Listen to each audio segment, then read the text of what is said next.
네, 안녕하십니까.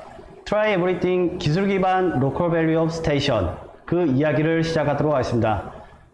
본 프로젝트는 산업진흥원의 지원을 통해서 총 3개 협력기관이 하나의 프로젝트를 진행하는 사업으로서 청년, 기술, 소셜에게 로컬을 묻다라는 주제로 오늘 온라인 토크 콘서트를 진행하도록 하겠습니다. 그럼 지금부터 로컬 그리고 청년 그 이야기를 시작하도록 하겠습니다.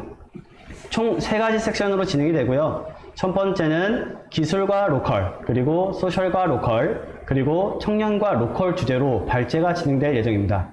그리고 두 번째는 높은 경쟁력을 통해서 진행된 3개 팀이 선발된 아이템 피칭을 진행될 예정이고요. 그리고 세 번째 시간, 대한민국 최초로 진행되는 실시간 온라인 멘토링, 기술 분야는 서울대학교 김장길 교수님, 그리고 소셜 부분은 함께 일하는 재단 이원태 실장님이 진행할 예정입니다. 지금부터는 사회자와 패널 그리고 소개를 좀 드리도록 하겠습니다. 오늘 사회를 보는 저는 함께 일하는 재단의 김현수 팀장입니다. 반갑습니다. 네, 반갑습니다. 그리고 오늘 두 분의 패널은 함께 일하는 재단 이원태 실장님 자리해 주셨습니다. 반갑습니다. 그리고 세 번째 서울대학교 김장길 교수님 자리해 주셨습니다. 네, 안녕하세요. 반갑습니다. 김장길입니다. 네. 그리고 로컬 관련돼서 3개의 선정된 팀, 그리고 포러스 이세진 대표님, 그리고 빈온의 최주혜 대표님, 그리고 담장 너머의 정훈구 대표님, 네, 자리해 주셨습니다. 네. 첫 번째 섹션인 스토리 1, 기술과 로컬에 대해서 한 약 10분 정도 서울대학교 김장길 교수님의 발제 시간을 갖도록 하겠습니다. 말씀대로 저는 이제 오늘 이 Try Everything이라는 이 프로그램의 취지에 맞게 기술과 로컬이라는 주제로 간단하게 이제 여러분에게 어떤 한 가지 이제 얘기를 좀 들려드리고 싶어요. 처음에 이 발제로 얘기를 해달라는 얘기를 들었을 때 과연 기술 개발 쪽에 초점을 맞춰야 되는 건지 아니면 사업이라는 거 비즈니스라고 하는 거 자체에 초점을 맞춰야 되는 건지 되게 고민을 많이 했다가 제가 이제 최종적으로 알게 된 거는 Try Everything이잖아요. 우리가 사실 이 자리를 통해서 생각하는 모든 것을 현실로 구현하기 위해서 할 수 있는 뭐든지 해보라라는 의미로 이 프로그램이 시작이 됐는데 거기에서 기술이라고 하는 것에 너무 초점을 맞춰서 여러분의 발목을 잡는다든지 아니면은 사업을 해야 되는 게 꼭 뭔가 기술이 들어가야 될 것 같아서 어거지로 뭔가를 만들려다가 오히려 또 본질을 흐려버리는 경우도 있고요. 또 반대로 이제 기술에만 집중을 하다 보니까 결국 사업 자체가 이루어지지 않는 경우도 있고 그런 여러 가지 생각들을 해봤을 때 오히려 오늘 할 얘기는 좀 더 기술에 대한 본질적인 부분들을 좀 건드리면 좋겠다는 생각이 들었어요. 그래서 제가 이제 지금부터 짧은 시간 동안 말씀드릴 주제는 크게 3개인데요. 과연 기술의 범주를 우리가 어디까지 생각을 해야 될 것인가, 로컬에서. 그 다음에 또 하나는 기술과 로컬의 적절한 어떤 그 밸런스, 어느 정도의 비중을 가지고 우리가 로컬 크리에이터라고 하는 지역 소상공인에 준하는 그런 사업을 했을 때 과연 적절한 밸런스를 유지하면서 갈 수 있을 것인가. 그 다음에 세 번째는 과연 그러면 우리가 그 밸런스를 유지하기 위해서 어떤 노력을 해야 될 것인가. 이거에 대해서 말씀을 드리려고 합니다. 일단 먼저 그 기술의 정의에 대해서 조금 얘기를 해봐야 되는데요. 의외로 되게 제가 한 4, 5년 동안 많은 창업기업들을 만나면서 뭐 상담도 진행을 하고 또 이제 그 흥망성쇠를 계속 봐오다 보니까요. 이 기술에 대해서 사람들이 굉장히 많은 부담을 갖고 있더라고요. 근데 오히려 저희 서울대학교 공과대학 안에서 실제로 어떤 창업기업을 할 때는 물론 이제 간혹 가다 보면은 뭐 반도체 기반 기술이라든가 아니면은 뭐 나노테크놀로지나 뭐 인공지능과 같이 뭔가 굉장히 그 B2B 중심의 굉장히 그 하이레벨의 어떤 그 기술 개발이 필요한 진짜 말 그대로 이제 대학원 이상의 박사급 연구원이 들어가야 되는 그런 창업기업들도 있지만은 생각보다는 굉장히 다양한 형태의 그런 사업 아이템들이 존재하거든요. 그래서 우리가 내부적으로 얘기를 할 때는 떡볶이를 만드는 것도 잘 만들 수 있는 그것도 하나의 기술이 될 수 있다라고 얘기를 합니다. 솔직히 말씀을 드리면은 제가 최근에 이 로컬이라고 하는데 관심을 갖게 된 것은 이유가 되게 단순한데요. 우리가 일반적으로 하는 기술 스타트업이라고 하는 것들은 대체로 기술이라고 하는 것을 확보하는 단계에서 시작을 해서 실제로 그거를 이제 사회적 니즈로 바꿔가는 과정에서 고객과의 소통을 하거나 아니면은 이제 그 과정에서 뭔가 비즈니스 모델을 만들어서 회사의 영속성을 위한 어떤 그 수익 창출 모델을 만들거나 이런 데서 굉장히 많은 시행착오를 겪거든요. 근데 이제 로컬이라고 하는 것은 어떻게 보면 우리가 조금 더 금방 시장에 접근해서 고객의 반응을 살피고 결과물을 빨리 내서 어떻게 보면은 이게 된다 안 된다라는 걸 좀 더 린하게 알 수가 있고 또 그 안에서 수익 창출도 비교적 빠른 속도로 할 수가 있기 때문에 잘만 활용을 하게 되면은 되게 안정적인 성장을 할 수 있는 그런 모델이 나올 수가 있어요. 그래서 어떤 분이 그런 질문을 하셨더라고요. 기술 기반의 로컬 크리에이터 중에 성공 사례가 어떤 게 있냐라고 물어보신 분이 있는데 솔직히 말씀드리면은 지금 우리가 최근에 고민하고 있는 뭐 빅데이터 기반이나 인공지능 기반이나 뭐 로봇이나 드론 기반 이런 4차 산업혁명에 준하는 사업에서 로컬 쪽으로 뭔가 성공 사례라고 할 수 있는 것들은 사실 없습니다. 왜냐하면은 기술 자체가 나온 지가 얼마 안 됐고 그런 기술들은 실제로 사회적 가치를 가져서 실현이 될 수 있을 정도로 어떤 경제적 가치를 산출할 수 있을 정도로 구현이 되는 것 자체가 시간이 굉장히 오래 걸려요. 그렇기 때문에 여러분이 지금 당장 하고 있는 기술을 가지고 성공한 사례가 있냐라고 하게 되면은 오히려 저도 그것을 좀 발견하고 어떻게 하면 지금의 사회에 맞는 그런 기술을 개발해서 로컬 크리에이터에 접목을 할 수 있을 것인가가 궁금해서 사실은 이런 이제 프로그램을 같이 참여를 하게 된 거고요. 근데 과거의 사례를 보면 되게 대표적인 사례들이 있어요. 이제 코카콜라 같은 사례들. 여러분 그 코카콜라라고 하는 회사가 진짜 큰 회사잖아요. 근데 아마 좀 관심 있는 분들은 한 번쯤 찾아보시면 알겠지만 사실 코카콜라의 시작은 한 조그만 미국의 식당에서 어떤 그 약사가 그 당시에 있었던 이제 몇 가지 그 원료를 섞어서 강장제로 만들어서 판매를 하기 시작했던 게 사실은 코카콜라의 시초였죠.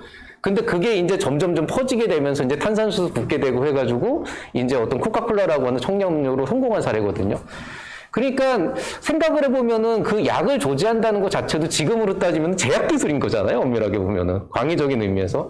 그러니까 여러분이 그 로컬에서 시작하는 거는 아까 얘기한 그런 코카콜라 사례처럼 그냥 지역에서 굉장히 작은 뭔가지만은 나만이 할 수 있는 어떤 그 기술을 이용해서 어떤 제품을 만들고 그 제품을 소비자한테 제공을 하면서 그 안에서 소통을 하면서 점점 더 이제 규모를 크게 발전시켜 나가서 이제 사회에 어떤 기여할 수 있는 기술로 바꾸는 그런 것들도 사실은 굉장히 좋은 어떤 그 로컬 크리에이터를 위한 기술이라고 생각을 할 수가 있게 되는 겁니다.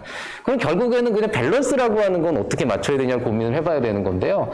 사실 밸런스라는 건 제가 이미 얘기한 거에 답이 나와 있어요. 그러니까 어떤 의미냐면은 말 그대로 그 기술 기반의 사업 아이템은요 아주 공통적인 특징이 있습니다. 기술의 레벨이 높아질수록 구현이 어려워지고 그만큼 시장에 나가기가 힘들어집니다. 반대로 로컬이라고 하는 그 특징은 자영업이라고 하는 그 로컬 크리에이터를 하기 위해서는 비교적 빠른 시간 안에 시장의 가치를 찾아서 여러분이 빨리 그 안에 진입을 해야 되는 상황이 되다 보니까 사실은 기술 개발에 너무 많은 리소스를 쏟아붓게 되면은 오히려 로컬 크리에이터로서의 어떤 활동 자체에 굉장히 큰 제약을 받게 되거든요. 그러니까 제가 말씀드리고 싶은 건 기술을 배제시키라는 게 아니고 사실은 아주 약간의 기술적 요소가 들어가더라도 조금 더 빨리 시장에 들어가서 소통을 해서 발전시킬 수 있는 방향으로 고민을 해나간다 그러면 그거 자체가 실제로 이제 로컬의 가치를 살릴 수 있는 그런 기술이 아닐까 생각을 합니다. 뭐 이 정도로만 얘기를 하고요. 구체적인 얘기는 나중에 질문이나 멘토링을 통해서 말씀드리겠습니다. 네. 박수 한번. 네. 좋은 말씀 감사드립니다. 네. 그러면 지금 기술과 로컬 관련돼서 우리 교수님께서 잘 말씀해 주셨고요. 좀 이해가 되셨을 수도 있고, 만약에 안 되셨으면 우리 지금 유튜브 채널에 그 댓글로 다양한 질문을 해주시면 저희가 추후에 진행하도록 하겠습니다. 그럼 다음으로는 이 로컬 크리에이터, 로컬 사업에 대해서 기반은 기술도 있지만 그 소셜, 사회적 가치에 대한 부분도 있을 것 같아요. 그 부분은 저희 함께 일하는 재단의 이원태 실장님께서 발제해 드리도록 하겠습니다. 네, 반갑습니다. 유튜브로 계속 생중계가 된다니까 엄청 떨리네요. 그래서 저는 사실 말의 흐름을 놓칠까봐 PT 자료로 간단하게 이제 함께 준비를 해봤습니다. 소셜에게 로컬을 묻다라고 되게 제목은 거창한데요. 사실은 되게 고민이 많으실 거예요. 왜냐? 일반 기업 조직과 어쨌든 지역 기반의 이제 사회적 경제 조직이라고 했는데 사실 사회적 경제 조직은 아시는 분들도 있고 못 들으실 수도 있겠지만 사회적 가치를 지속 가능하게 해결하고자 하고 싶은 기업들을 얘기합니다. 예를 들면 뭐 소셜 벤처, 그리고 예비 사회적 기업, 사회적 기업, 마을 기업 뭐 이렇게 다 이제 포함이 될 것 같아요. 그래서 이제 그렇게 이해해 주시면 되고요. 지역 기반의 다양한 그 문제들이 많이 있잖아요. 그런 부분들을 해결하기 위한 아마 이제 기업을 아마 하시려고 하는 분들이니까 그런 부분에서는 사실 아까 여기에서 이제 일반 기업은 다른 비즈니스 부분은 동일합니다. 뭐 자산, 부채, 자본 등은 비슷한데 사실 지역 기반으로 하려는 팀들은 사실은 지역 자산의 안정적인 공유 그리고 사회적 자본 지역성에 대한 부분들이 부가가 돼서 사실 이런 것들이 더욱더 사업의 시너지를 낼 수 있다라고 조금 표현을 드리고 싶어요. 그런데 이게 강점이기도 하고 맹점이기도 합니다. 다음 표를 좀 통해서 설명을 드릴게요. 왜냐면 지금 시대가 많이 지나서 현대사회에는 지역에 대한 모든 경제활동이나 이런 생활들이 많이 쇠퇴가 되었다고 보여집니다. 인구도 고령화가 되고 청년들이 많이 수도권으로 진입해서 사회생활을 하는 상황에서 지속가능성에 대한 부분들이 지금도 고민이 되고 있습니다. 크게는 실제적으로 과거에는 저희가 들어보셨죠? 간단하게 예를 들면 5일장이라고 해서 그 지역에 있는 내수시장 지역에 있는 쌀을 판매하거나 과일을 판매하거나 그 안에서 해결하거나 아니면 농협이라는 큰 이제 그 단체를 통해서 공급처가 유지됐던 게 두 개의 큰 플로어 그 상품의 유통 플로어였어요. 근데 지금은 여러분이 아시겠지만 마켓컬리, 쿠팡, 뭐 아마존 등 뭐 세계적으로 다양한 온라인 플랫폼이 생기면서 홈쇼핑 등 다양한 채널들이 생기면서 이 유통 구조의 혁신이 벌어지면서 상품에 대한 퀄리티가 훨씬 고도화되는 부분들이 생겼습니다. 그러나 지역은 아무래도 내수시장 중점으로 그리고 농협이라는 큰 이제 그 공공물류 체계를 통해서 유통이 되다 보니까 사실 그거에 대한 경쟁력에 대한 부분들이 바로 와닿지 않았어요. 그래서 이런 부분들을 사실 지금 지역에서는 구조 개선을 해야 하는 큰 문제가 있습니다. 이게 다 맞물려 있는 게 그 지역에 대한 삶의 터전부터 그 삶의 질, 그리고 지역 경제 활성화, 지속 가능성이 다 연관이 돼 있다고 보여주시면 될 것 같습니다. 이 표에는 그래서 어떤 단위, 세 개의 큰 단위의 요소에서 조금 우리 로컬 기반의 지역 기반의 팀들이 이런 지역에 기여를 하면서 지역 자원을 활용하면서 사업을 해야 된다라고 설명을 드리고 있는 편인데, 그래서 다음에 보면 이제 약간 붉은색으로 구조 개선이 이제 한 3군데 정도 나와 있습니다. 이제 사회적 경제 방식을 좀 균형해서 순환 구조를 확장했으면 좋겠다라는 이제 방향성에 대한 대응 전략에 대한 부분인데요. 사실 지금 지역과 청년, 지역과 기술, 지역과의 협업, 그리고 이런 부분들이 3가지 정도에 대해서 고민이 있습니다. 지역의 고령화를 통해서 청년이 부재하고 일손이 없는 이런 이슈들, 일자리에 대한 이슈죠. 두 번째는 이렇게 기술이 발달하는 과정에서 지역에서 도입이 늦는 과정들, 그리고 지역은 아무래도 그 내수시장 중심으로 활동을 하기 때문에 외부와의 협업이 단절되거나 어렵고 진입장벽이 있는 것들이 많이 있습니다. 이런 큰 3개의 카테고리 방면에서 사실 여러분들이 좀 고민하고 조금 더 사업을 고도화하면 좋겠다 이런 고민들을 하고 있습니다. 그래서 사업에 대한 주체 확장, 그게 청년이든 전문가든 그룹핑이 좀 돼야 될 것 같고요. 협업 방식도 이렇게 울타리 안에서의 협업 방식보다는 외부에 잘하고 있는 부분들을 같이 융합해서 기능적으로 조금 이렇게 같이 사슬 안에서 같이 움직이는 방식에 대한 고민이 필요하고요. 그리고 핵심적으로 비즈니스 모델의 좀 전환이 필요하다고 생각합니다. 지금 수도권은 이미 뭐 온라인이라고 해서 막 메타버스 막 이런 것들 적용하고 있지만 지역은 아직 물론 제가 지역을 폄하하는 게 아니라 조금 늦다 뭐 이런 측면이 다는 아닙니다. 또 선도적으로 하는 지역도 많이 있고 전체적으로 봤을 때 조금 수도권보다는 좀 시간이 걸린다 뭐 이 얘기를 드리는 거죠. 그래서 사실 여기서 보시면 우리 로컬 크리에이터, 로컬 기반의 스타트업들은 지역에 있는 지역 내수 시장의 활성화 측면에 대해서 고민을 해야 됩니다. 이게 이제 시장 대응 경제랑도 이어지는데요. 지역에 있는 내수 시장을 활성화시키면서 지역에 있는 상품들을 퀄리티를 올려서 실제 그 자유시장 경쟁에 좀 끼어들 수 있도록 시장을 대응할 수 있는 부분까지 조금 커버할 수 있는 부분, 또 그 안에서 지역 자산을 활용해서 물적이든 인적이든 형성하는 경제가 또 필요합니다. 뭐 예를 들면 이런 겁니다. 지역에 유휴공간이 되게 많아요. 그럼 그 유휴공간 한 공간을 조금 관광자원으로 공공공간으로 조금 개발을 해서 로컬 크리에이터 사업을 하는 경우 사례가 또 있습니다. 거기를 다양한 쉐어하우스라든가 숙박시설로 하든가 요즘 많이 좀 유행하는 방향성들인데요. 공간 플랫폼에 대한 부분들이 지역은 아무래도 공간이 많고 대신 사람이 없죠. 그래서 사람을 유입시키기 위한, 그래서 있는 자원을 활용해서 없는 부분들을 기능을 붙이는 방식, 이런 부분들이 포인트가 될 것 같습니다. 네, 결론적으로 조금 결론인데 끝은 아니에요. 결론적으로 지금 이제 사회적 경제 조직들이 지금 로컬 기반의 사회적 경제를 하시려고 하시는 분들은 이런 부분들은 필수적으로 좀 고민을 하셔야 될 것 같습니다. 무턱대고 내가 지역의 문제를 해결하겠다, 그걸 해보겠다라고 하는 것보다도 지역사회에 관해서 충분히 이해를 하고 지역사회에 있는 사회적 자본, 인적 자본, 물적 자본을 충분히 파악을 하고 여기에 대한 것들을 이해가 되면 거기에 사실 스킨을 딥하게 한 다음에 내가 여기 이 지역의 문화와 함께 융합이 돼야 됩니다.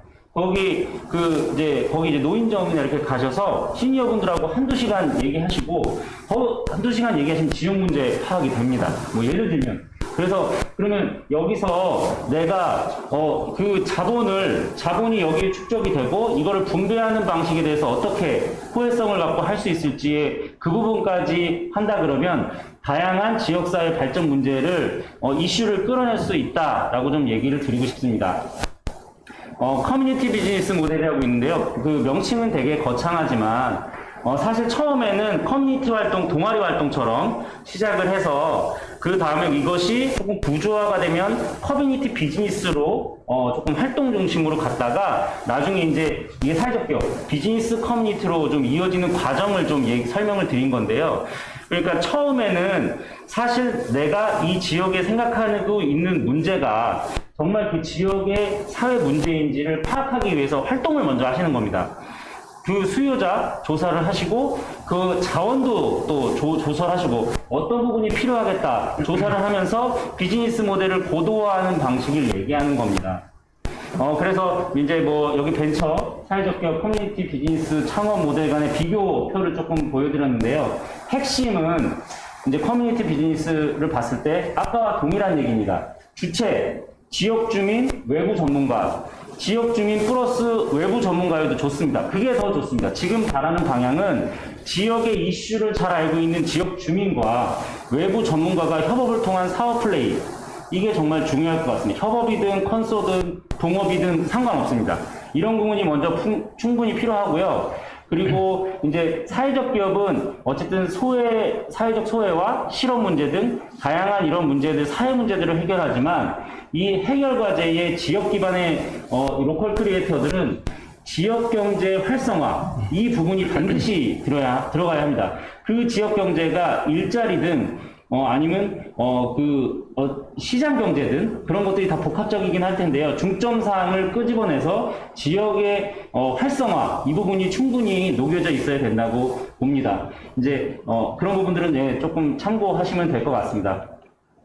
네, 그래서 이제 이해 측면에서 이제 설명을 드렸는데 하나의 좀 지자체 사례를 좀 들고자 합니다. 그 서울에 있는 성수동 지역인데 이제 도시재생 사업을 지자체 중심으로 좀 하고 있어요. 좀 특이한 케이스긴 합니다. 이게 지자체가 이런 거를 앞서서 이렇게 하는 경우는 좋은 선사례이기도 한데요. 지금 성수동에 있는 다양한 사회적 경제 조직들과 함께 그 성수동에 있는 지역단체, 공공, 주민이 아울러져서 지역사회에 활동하고 공간을 운영하고 그래서 지역경제를 활성화시키고 삶의 질을 높이고 커뮤니티를 계속 지속 가능하게 만들어가는 방식에 대해서 지금 한번 실험을 지금 몇 년간 해보고 있습니다. 그래서 이제 크게 4개 범주인데요. 3터에 대한 재생, 그리고 1터에 대한 재생, 그리고 쉼터에 대한 재생, 공동체 재생. 여러분, 사업을 할 때 이게 지자체 관점이긴 하지만 큰 카테고리 안에서는 아마 다 비슷한 범주일 것 같아요. 그래서 지금 내가 하고자 하는 이 지역 기반의 사업들이 3터를 재생하는, 일자리를 재생하는 사업인지 아니면 1터, 내가 일자리를 확장하고 조금 더 어떤 또 지금 바뀌는 산업 구조 안에서 어떤 이 일자리를 이 지역에 심을 수 있을지. 성수동 같은 경우는 그 성수동 재화거리가 있었어요. 근데 그게 성수동 공장이 구두 공장이 되게 많았거든요. 근데 그게 쇠퇴하고 많이 망하니까 어떻게 했냐면 장인의 공장으로, 장인의 거리로 다시 이렇게 업그레이드를 시키고 다시 한번 이게 플랫폼 비즈니스로 조금 탈바꿈, 지역 기반에. 그래서 장인의 포인트로 구두를, 신발을 조금 더 고퀄리티로 만들고, 그래서 이제 좀 상품화를 좀 고도화하는 방식에 대한 고민을 하기도 했습니다. 그래서 근데 쉼터나 공동체 재생은 사실은 앞단의 게 이루어지면 뒷단의 것들은 자연스럽게 커뮤니티화되고 지역 경제가 활성화되면서 사실은 더불어 조금 더 성장할 수 있고 이제 생성될 수 있는 부분들이라고 조금 생각이 됩니다. 지금 성수동 사회적경제조직의 커뮤니티 네트워크 연결 구조도를 조금 보여드리고 있는데요. 상당히 많은 기업들이 함께하고 있습니다. 저기 이제 범주를 보시면 다양한 이제 아까 제가 말씀드린 사회적 경제 조직들이 있고 또 저기 업종별로 조금 이렇게 분류가 되어 있습니다. 문화예술부터 다양한 커뮤니티 이제 비즈니스 하는 기업까지들 많이 분류가 되어 있는데요. 저렇게 촘촘하게 저렇게 다양한 기업들이 지금 지역을 위해서, 지역의 활성화를 위해서 노력하고 있다는 거죠. 재밌는 건 인접 중심성인데요. 제가 말하고 싶은 부분은 저기 한 3개의 기업 빼고 이 일렬로 나래비가 된 부분은 약간 중간 조직이나 지자체이고요.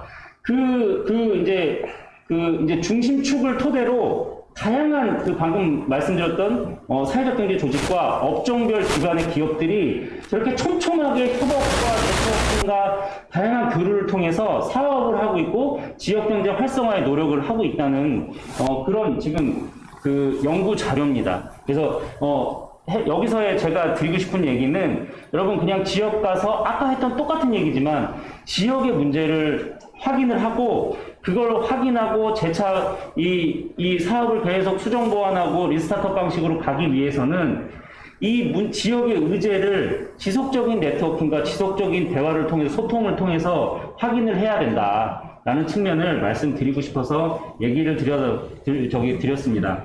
네, 마지막으로 좀 설명드리고 싶은 거는 지역 기반의 이런 사회적 경제 조직의 이제 비즈니스 활동의 선순환 구조라고 조금 얘기 드리고 싶은데요. 사실 마무리 말이어서 앞단에 했던 말들을 조금 정리해보고자 합니다. 처음에 얘기 드렸듯이 저기도 딱 나와 있지만 지역 수요에 대한 인식을 해야 합니다. 지역의 실제적인 문제가 무엇인지, 지금 경제 상황은 어떤지, 어떤 부분이 결핍이고, 어떤 사회적 자원이 있고, 어떤 인적 자원이 있고, 물적 자원이 있는지 정확하게 파악을 하고, 지역 자원에 대한 그런 그 자원을 활용해서, 그 지역 자원이 어떤 건지 파악을 해봐야겠죠? 활용을 해서 지역사회 활동을 직접 해보고, 그런 다음에 지역사회에 실제적으로 내가 처음에 인풋으로 잡아놨던 KPI가, 목표가 이루어졌는지, 경제인지, 사회인지, 환경인지, 복지 측면인지 그런 것들을 점검하는 그런 부분들이 필요하다고 저는 얘기를 드리고 있습니다. 그게 도시의, 지역의 활력을 증진시키고 이런 순환 구조를 통해서 지속적으로 계속 피드백하고 보완하고 성장을 시켜야 하는 부분들에 대해서 꼭 좀 유념하시고 조금 준비하셨으면 좋겠습니다. 우리가 생각했던 그 상황과 조사했던 자료들이 실제로 지역을 가면 그 문제가 아닐 수 있습니다. 그런 경우가 태반 많아요. 그리고 아까 처음에 얘기 드렸듯이 우리는 일반 기업과 다르게 인적 자원과 지역의 물적 자원이 있다라고 얘기했지만 이게 맹점일 수도 있는 건 그게 정말 우리한테 자원이 되는 것인지, 그게 실제적으로 우리한테 필요한 자원이 되는 것인지도 검토가 필요하고, 그리고 그러면 어떤 기능을 또 보완해야 될지를 충분히 고민해야 되는 부분들을 같이 함께 고민을 많이 하셨으면 좋겠습니다. 네, 두서 없이 좀 말씀드렸는데요. 10분이 지났죠? 네, 훨씬 지났습니다. 아닙니다. 마무리하도록 하겠습니다. 네. 감사합니다. 예. 네. 네. 네, 다시 한번 교수님과 우리 실장님 다시 한번 박수 부탁드리고요. 정리해보면 기술과 로컬의 접점을 찾아서 그거에 대한 우선순위를 가르지 말고 서로 잘 진행해보자 라는 얘기였고, 우리 실장님께서는 지역의 상생구조를 생각하면서 우리에게 필요한 게 뭔지, 그래서 상생할 수 있는 지역 로컬 크리에이터가 되기를 원하면서 이러한 내용을 전달해 주셨습니다. 그러면 다음번 스토리 3은 청년과 로컬입니다. 왜 요즘 청년들이 이렇게 로컬 사업에 집중하고 있게 됐는지, 아니면 왜 도전하게 됐는지를 우리 선정된 세 팀 대표님을 통해서 좀 들어보도록 하겠습니다. 일단은 담장너머 대표님. 네. 네, 안녕하세요. 지금 어차피 지역 사업을 지금 하려고 하고 계신 거고 지금 하고 계신 거잖아요. 아까 사례에 나왔던 성수동 쪽에서. 그래서 왜 그런 생각을 하셨고 어떠한 가치나 아니면 방향을 생각하고 계신지 간단히 청년으로서 한번 한 말씀 부탁드리겠습니다. 일단 저희 담장너머가 19년도에 영상 콘텐츠 사업을 시작을 했었습니다. 맨 처음에는 그때 성내동이랑 필지에서 이제 동네 감각적인 공간이라는 주제로 사람들한테 소개를 해주면 어떨까라는 주제를 갖고 영상 콘텐츠를 원래 저희 지금 발표하려는 이웃집의 최초 영상 콘텐츠 모델이었던 거죠.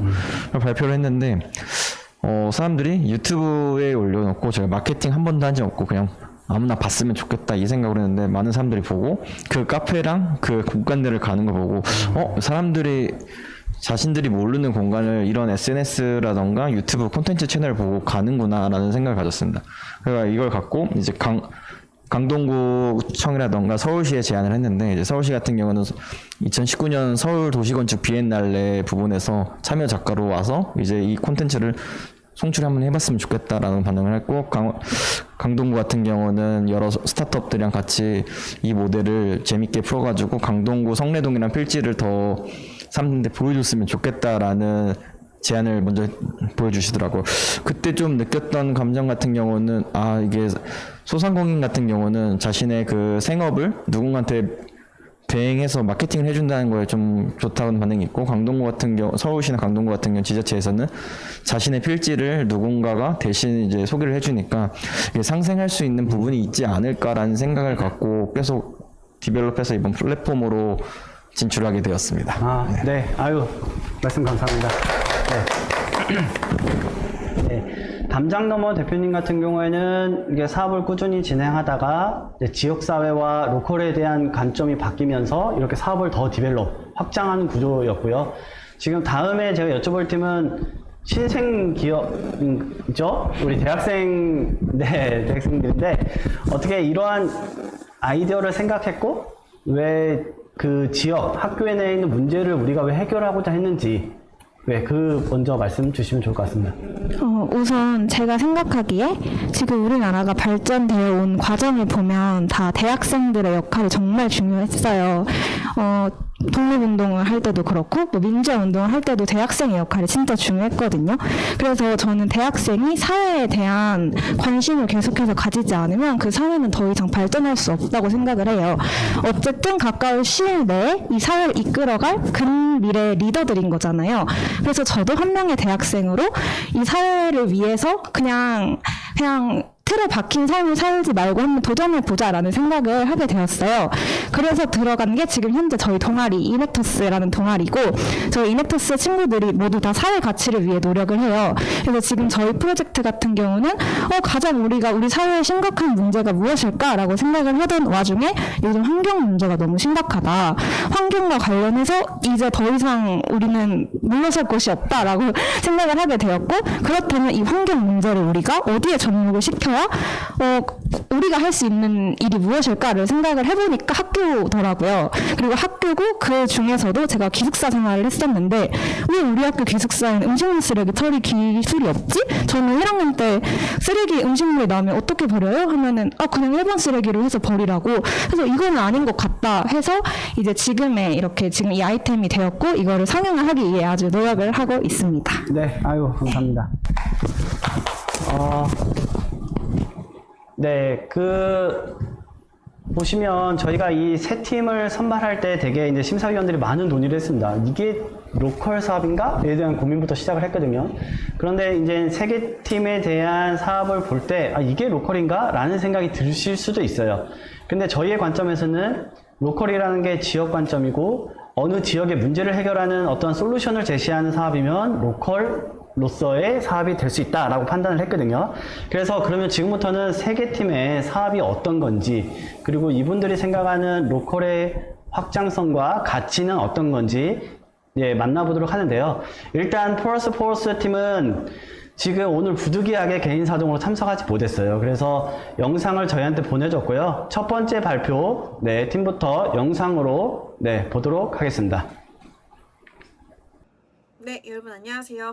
포어스의 이세진입니다. 직접 현장에서 인사드리지 못하는 점 양해 부탁드립니다. 우선 저희 소개를 먼저 드리겠습니다. 한수, 한국의 우수한 제품을 널리라는 모토로 운영하고 있습니다. 상생의 가치를 나누는 것을 목표로 하고 있고요. 현재 코스메틱, 건강기능식품 등의 기업 제품을 마케팅하며 다수의 인플루언서와 함께 콜라보레이션 진행 중에 있습니다. 국내 업체에 도움이 되는 상생 플랫폼이 되기 위해 노력합니다. 오롯이 꽃, 온전하게 모자람 없이라는 모토로 운영하고 있습니다.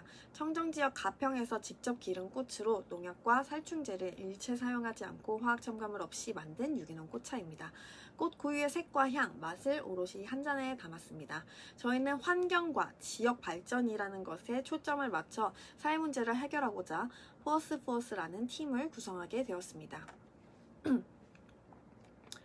보시는 사진은 현재 저희가 집중하고 있는 잉여 농산물 관련 다큐멘터리 제작 현장입니다. 왼쪽부터 못난이 사과, 못난이 고추, 못난이 포도 등등 다큐멘터리를 관련하여 촬영하고 있습니다. 핵심 아이템 소개드리겠습니다. 우선 주 재료로 사용하고자 하는 못난이 포도는 상처가 난 포도, 알갱이가 떨어져 여백이 있는 포도, 색이 예쁘지 않은 포도, 키가 작거나 혹은 큰 포도 등입니다. 이러한 못난이 포도를 이용하여 농업 폐기물을 줄이고 소비자 인식 개선을 위해 농가 소득이 보전 가능한 이너뷰티 제품을 개발할 예정입니다.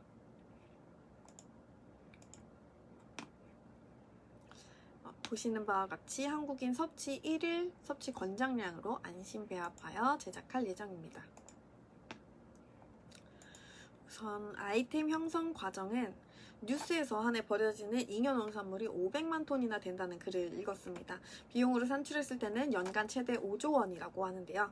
잉여 농산물을 폐기했을 때 지구온난화의 주범인 메탄가스 발생은 물론이고 매립 시 썩는 농산물들도 고농도 폐수를 생성해서 토지는 물론이고 수질 자원까지 오염된다고 합니다. 따라서 폐기하는 방법이 아닌 활용하는 방안이 필요하다고 생각을 했습니다. 저희가 농부분들과 인터뷰를 했을 때 대부분이 휴게소, 국도 등을 통한 오프라인 판매가 이루어졌고요. 따라서 유통망의 한계로 농가를 판매하는 농부들도 급증을 하고 있다고 합니다. 농가들의 이탈로 인한 지역 경제 악화가 예상이 되고요. 지역에 청년들이 머무를 수 없는 상황이라고 생각하고 지역 발전을 저해하고 이는 지역 불균형에 큰 영향을 준다고 생각합니다. 따라서 로컬푸드인 못난이 포도를 사용해서 가평군 내에 있는 문제를 비즈니스의 기회로 만들어서 지역 사회 내 긍정적인 영향을 미칠 새로운 비즈니스 모델을 발굴하고자 합니다. 고객 및 시장입니다. 한국농촌연구원 자료에 따르면 코로나19 확산으로 인해 건강에 관심이 굉장히 많아졌고 구입 개수도 보시는 바와 같이 3.2개에서 3.7개, 지출액 또한 21.68만원에서 25.31만원으로 높은 성장률을 볼 수 있습니다. 국내 건강기능식품 시장 규모 또한 4조 9천억 원으로 전년 대비 6.6% 성장했으며 이는 건강기능식품 섭취의 대중화가 시작되었다는 신호로 볼 수 있습니다. 왼쪽에 보시는 것이 최근의 이너뷰티 제품입니다. 콜라겐은 피부뿐만 아니라 머리카락, 손톱, 치아, 뼈 조직 등을 구성하는 성분임에도 불구하고 여성을 타깃으로 많이 만들어져 있습니다. 저희는 오른쪽에 있는 젠더 뉴트럴 브랜드 코스메틱과 같이 남녀 누구나 먹을 수 있는 제품으로 구성하여 패키징 역시 그러한 방향으로 제작할 예정입니다. 비즈니스 모델로는 자체적인 컨텐츠가 배포 가능하고 셀러형 인플루언서를 활용 가능하다는 장점이 있습니다. 또한 중국 마케팅 에이전시인 티즈루, 중국 최대 커뮤니티인 58통천 코리아를 활용하여 대중국 마케팅을 진행할 예정이고 이후에는 드러그스토어 입점도 고려 중에 있습니다. 네, 이상 푸어스 이세진이었습니다. 감사합니다. 스마트 수거함의 전원을 켜다. 안녕하세요, 비논입니다. 음식물 쓰레기 건조와 플라스틱 세척이 가능한 스마트 수거함 비논 발표 시작하겠습니다. 다음과 같은 순서로 이어나가겠습니다. 지금 보시는 이 사진은 현재 대학교 기숙사 내에 있는 분리수거장입니다. 첫 번째 사진은 저희가 이 아이디어를 시작하게 된 충남대 기숙사 7동의 분리수거장 모습입니다. 환경부에 따르면 하루 음식물 쓰레기 발생량은 7,453톤, 플라스틱 사용량은 작년 대비 약 16%가 증가했다고 합니다. 구체적으로 저희가 느낀 첫 번째 문제는 기숙사 내 분리수거 시설 부족, 잦은 음식물 쓰레기 배출, 최소한의 분리수거가 이루어지지 않는 점입니다. 두 번째로는 플라스틱 사용량이 급증하며 증가한 플라스틱 용기 사용과 이에 따른 환경, 해양 오염 문제입니다. 그리고 세 번째, 음식물 쓰레기로 인한 문제입니다. 배달에 대한 수요가 증가하면서 음식물이 묻은 배달 용기가 무차별하게 버려진 모습을 한 번쯤은 보신 적 있으실 겁니다. 이렇게 음식물이 묻은 배달 용기는 재활용이 되지 못할 뿐만 아니라 음식물 쓰레기를 처리하기 위한 경제적인 부담도 상당합니다. 저희 비논은 다음과 같은 세 가지 문제에 집중했고 이를 해결하기 위한 솔루션으로 원박스를 고안해냈습니다. 지금 보시는 것은 저희가 타 업체를 참고하여 만들어 놓은 예상 규격입니다. 지속적인 멘토링을 통해 저희에 맞는 규격으로 맞출 예정이고요. 온박스는 두 가지 기능으로 구성할 예정인데요. 첫 번째, 음식물 쓰레기 관련 기능은 우선 이용자가 풋배달을 활용해 A의 투입구를 열어 음식물 쓰레기를 버립니다. 그리고 이렇게 버려진 음식물 쓰레기는 B에서 건조됩니다. 다음으로 플라스틱 용기 세척 기능은 이용자가 풋배달을 눌러 C의 투입구를 열고 플라스틱 용기를 물로 헹굽니다. 이후 C에서 한 번 헹군 플라스틱 용기는 D로 이동하여 용기가 쌓입니다. 이때 D부분은 햇볕에 변색이 되지 않는 투명 아크릴을 통해 음식물의 빨간 부분은 카로티노이드 성분을 제거하는 데 도움이 되도록 설계할 예정입니다. 저희의 비즈니스 모델은 대학 내 기숙사에 사용할 수 있도록 학교의 임대 방식으로 온박스를 제공하고 학교는 저희에게 임대료를 지급하는 것입니다. 다음으로는 온박스의 시장성 분석입니다. 플라스틱 용기 대부분이 기숙사에서 종량제로 버려지고 배달 용기 대부분이 음식물로 변색되어 있어 분리수거가 되더라도 재활용되지 못합니다. 그리고 저희는 학교 기숙사 내 제대로 된 음식물 쓰레기 수거 체계가 없다는 점을 근거로 온박스의 시장성을 확인했습니다. 온박스는 음식물 쓰레기와 플라스틱 용기가 한 번에 수거 가능하다는 점, 버려진 음식물 쓰레기는 건조되고 플라스틱 용기는 세척된다는 점, IoT 기술을 통해 수거량이 실시간으로 파악된다는 점에서 기존의 수거함과 차별성을 가집니다. 온박스는 학내 기숙사를 타겟으로 선정합니다. 이를 통해 청소 노동자가 쓰레기를 2차적으로 분류하는 데 소요되는 노동 비용을 절감할 수 있으며 음식물 쓰레기의 부패 방지, 용기 세척을 통해 환경적 비용까지 절감할 수 있습니다. 비논은 대전 소재대학교 기숙사와 협력하여 그린 캠퍼스를 조성하고 그린 캠퍼스화되는 대학교를 확산시킴으로써 대전 하면 환경 친화적 도시라는 긍정적 이미지를 고취할 예정입니다. 또한 온박스는 노동 비용을 절감할 수 있고 IoT를 통해 폐기물 관리 비용이 절감되며 음식물 부패로 인한 위생 문제를 제거하여 환경 미화에 소요되는 비용을 절감하는 다양한 경제적 효과를 창출합니다. 사회적으로는 음식물 쓰레기를 처리하는 데 발생하는 불필요한 접촉과 악취를 최소화하여 이용자의 편의를 도모합니다. 또한 건조와 세척 기능이 변비된 분리수거 체계를 마련하여 효율적이고 환경 친화적인 분리수거를 도모합니다. 그리고 이를 통해 분리수거의 중요성 및 시민의식을 제고합니다. 환경적으로는 첫 번째, 효과적인 분리수거를 통해 순환경제를 도모하고, 두 번째, 학내 위생적인 음식물 쓰레기 처리 시설을 마련하며, 세 번째, 수거 과정에 발생하는 연료 배출과 소음을 감소시킵니다. 저희는 다음과 같은 계획을 통해 온박스의 상용화를 이끌어 나갈 예정입니다. 저희는 충남대학교 이노폴리스 캠퍼스 8기 교육생으로 멘토링을 받고 있고, 그 밖에는 다음과 같은 성과를 얻었습니다. 현재 저희는 지속적인 멘토링을 통해 기술적인 한계를 인지하고 관련된 지식과 정보를 얻는 데 집중하고 있습니다. 또한 충남대 기숙사에 방문하여 쓰레기 수거 상황, 쓰레기 수거량, 온박스 예상 설치 공간 등을 확인하며 저희 온박스의 용량과 설치를 정하기 위한 자료 수집을 하고 있습니다. 저희 팀은 총 4명으로 각 팀원들은 각자의 역량을 활용할 수 있도록 구성되어 있으며 비논의 온박스를 상용화하기 위해 노력하고 있습니다. 올바른 분리배출 비논이 시작합니다. 발표를 들어주셔서 감사합니다. 이상 비논이었습니다. 네, 한 페이지만 더 넘겨주시면 좋을 것 같아요. 네, 잘 들었습니다. 학교 내 지역에 있는 문제를 스스로 해결하고자 우리 대학생들이 열심히 아이디어를 냈고 앞으로 성공하실 겁니다. 네, 네 마지막 팀, 네, 세 번째 아이템, 네, 담장 너머 정은구 대표님의 아이템을 공유해 드리도록 하겠습니다. 네, 안녕하세요. 장소에 남긴 경험을 찾고 기록하며 공유하다. 이웃집을 제작하는 담장너머 대표 정은구입니다. 우리는 취향과 경험을 나누면 일상이 즐거워진다고 믿습니다.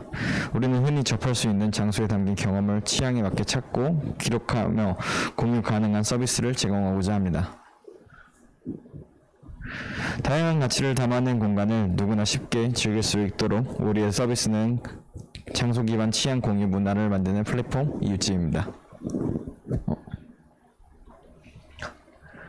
다양한 가치를 이제 PPT가 좀 이상하게 되어 있어가지고 네, 나홀로 여행이라는 이야기를 아시나요?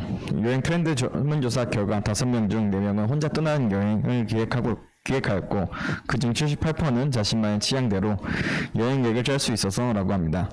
그러면 여행 계획을 짜는 인구는 증가하는데 정보를 어떻게 얻는가 하는 궁금증이 있죠. 이러한 부분에서는 넘쳐나는 수많은 정보들로 인한 선택 대안이 증가하여 선택의 문제가 생긴 소비자가 증가하고 있습니다.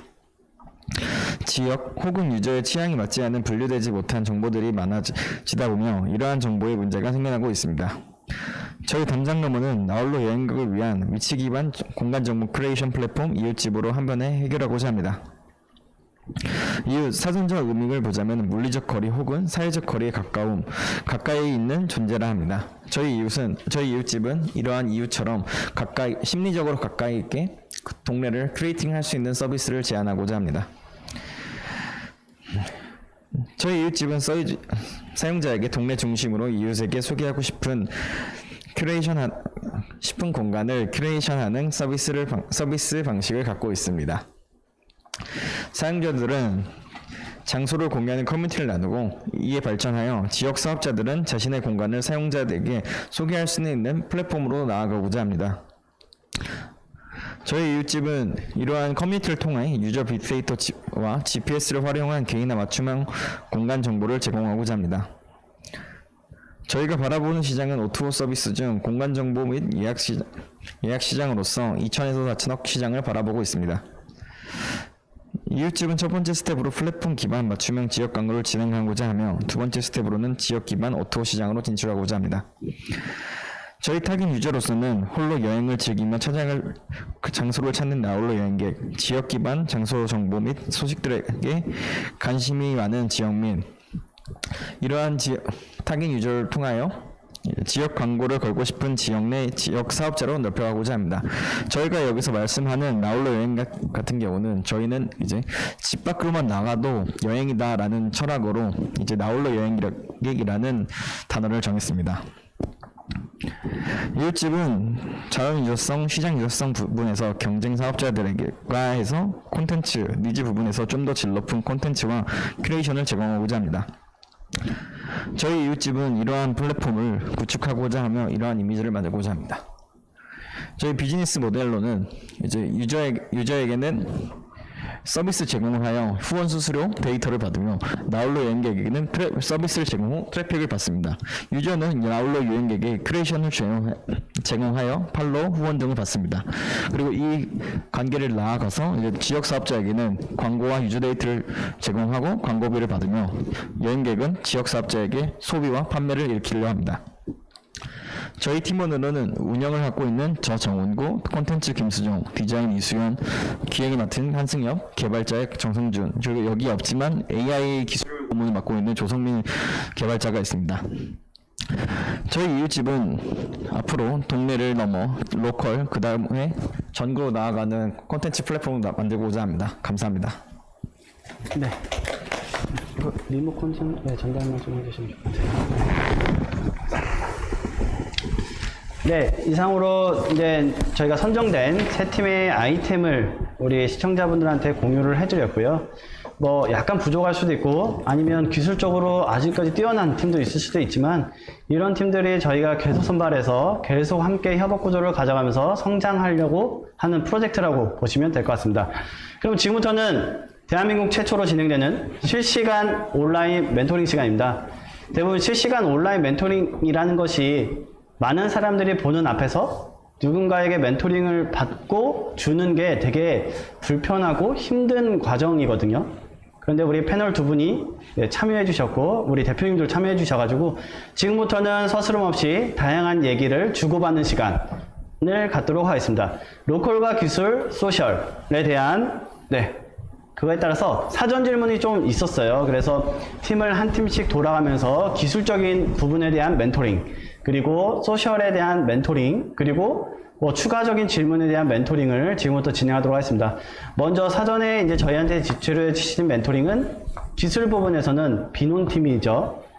이제 그 다회 용기가 아닌 일회용 용기에 대한 그런 세척 과정 속에서 다양의 자원이 더 소비될 수도 있는 구조거든요. 그렇기 때문에 물의 효율적 사용과 그런 것들을 처리 방법, 그리고 조금 더 그거를 운영하기 위한 기술적인 부분에 대한 효과성이 있을지에 대한 질문을 좀 해주셨습니다. 이 질문은 우리 서울대학교 김정일 교수님께서 해주시면 예, 사실은 이제 이런 기술 관련 멘토링을 제가 이제 담당하겠다고 얘기를 했었고, 어떤 질문이 나올지 되게 궁금하긴 했었는데요.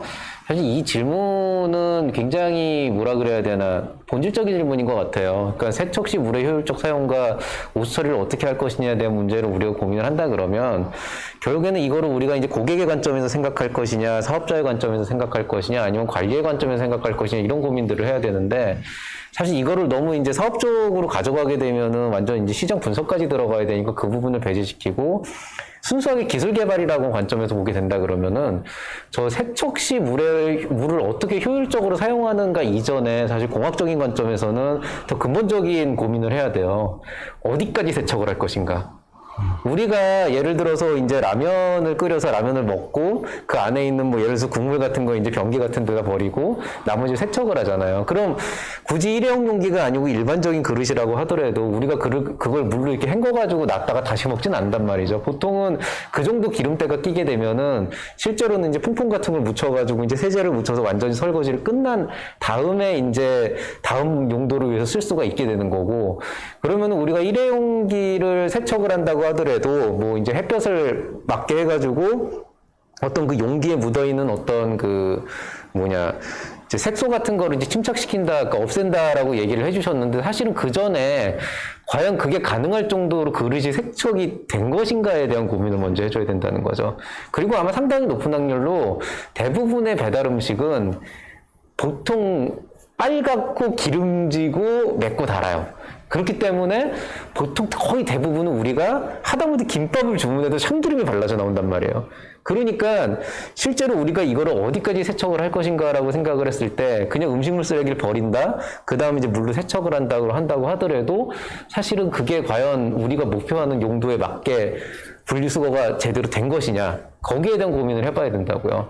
그래서 저는 개인적으로는 이런 부분들에 대해서 좀 더 구체적으로 고민을 해본다 그러면 먼저 가보셔야 되는 건 사실은 그런 일회용품 재활용 센터 같은 데를 가는 것도 되게 중요해요.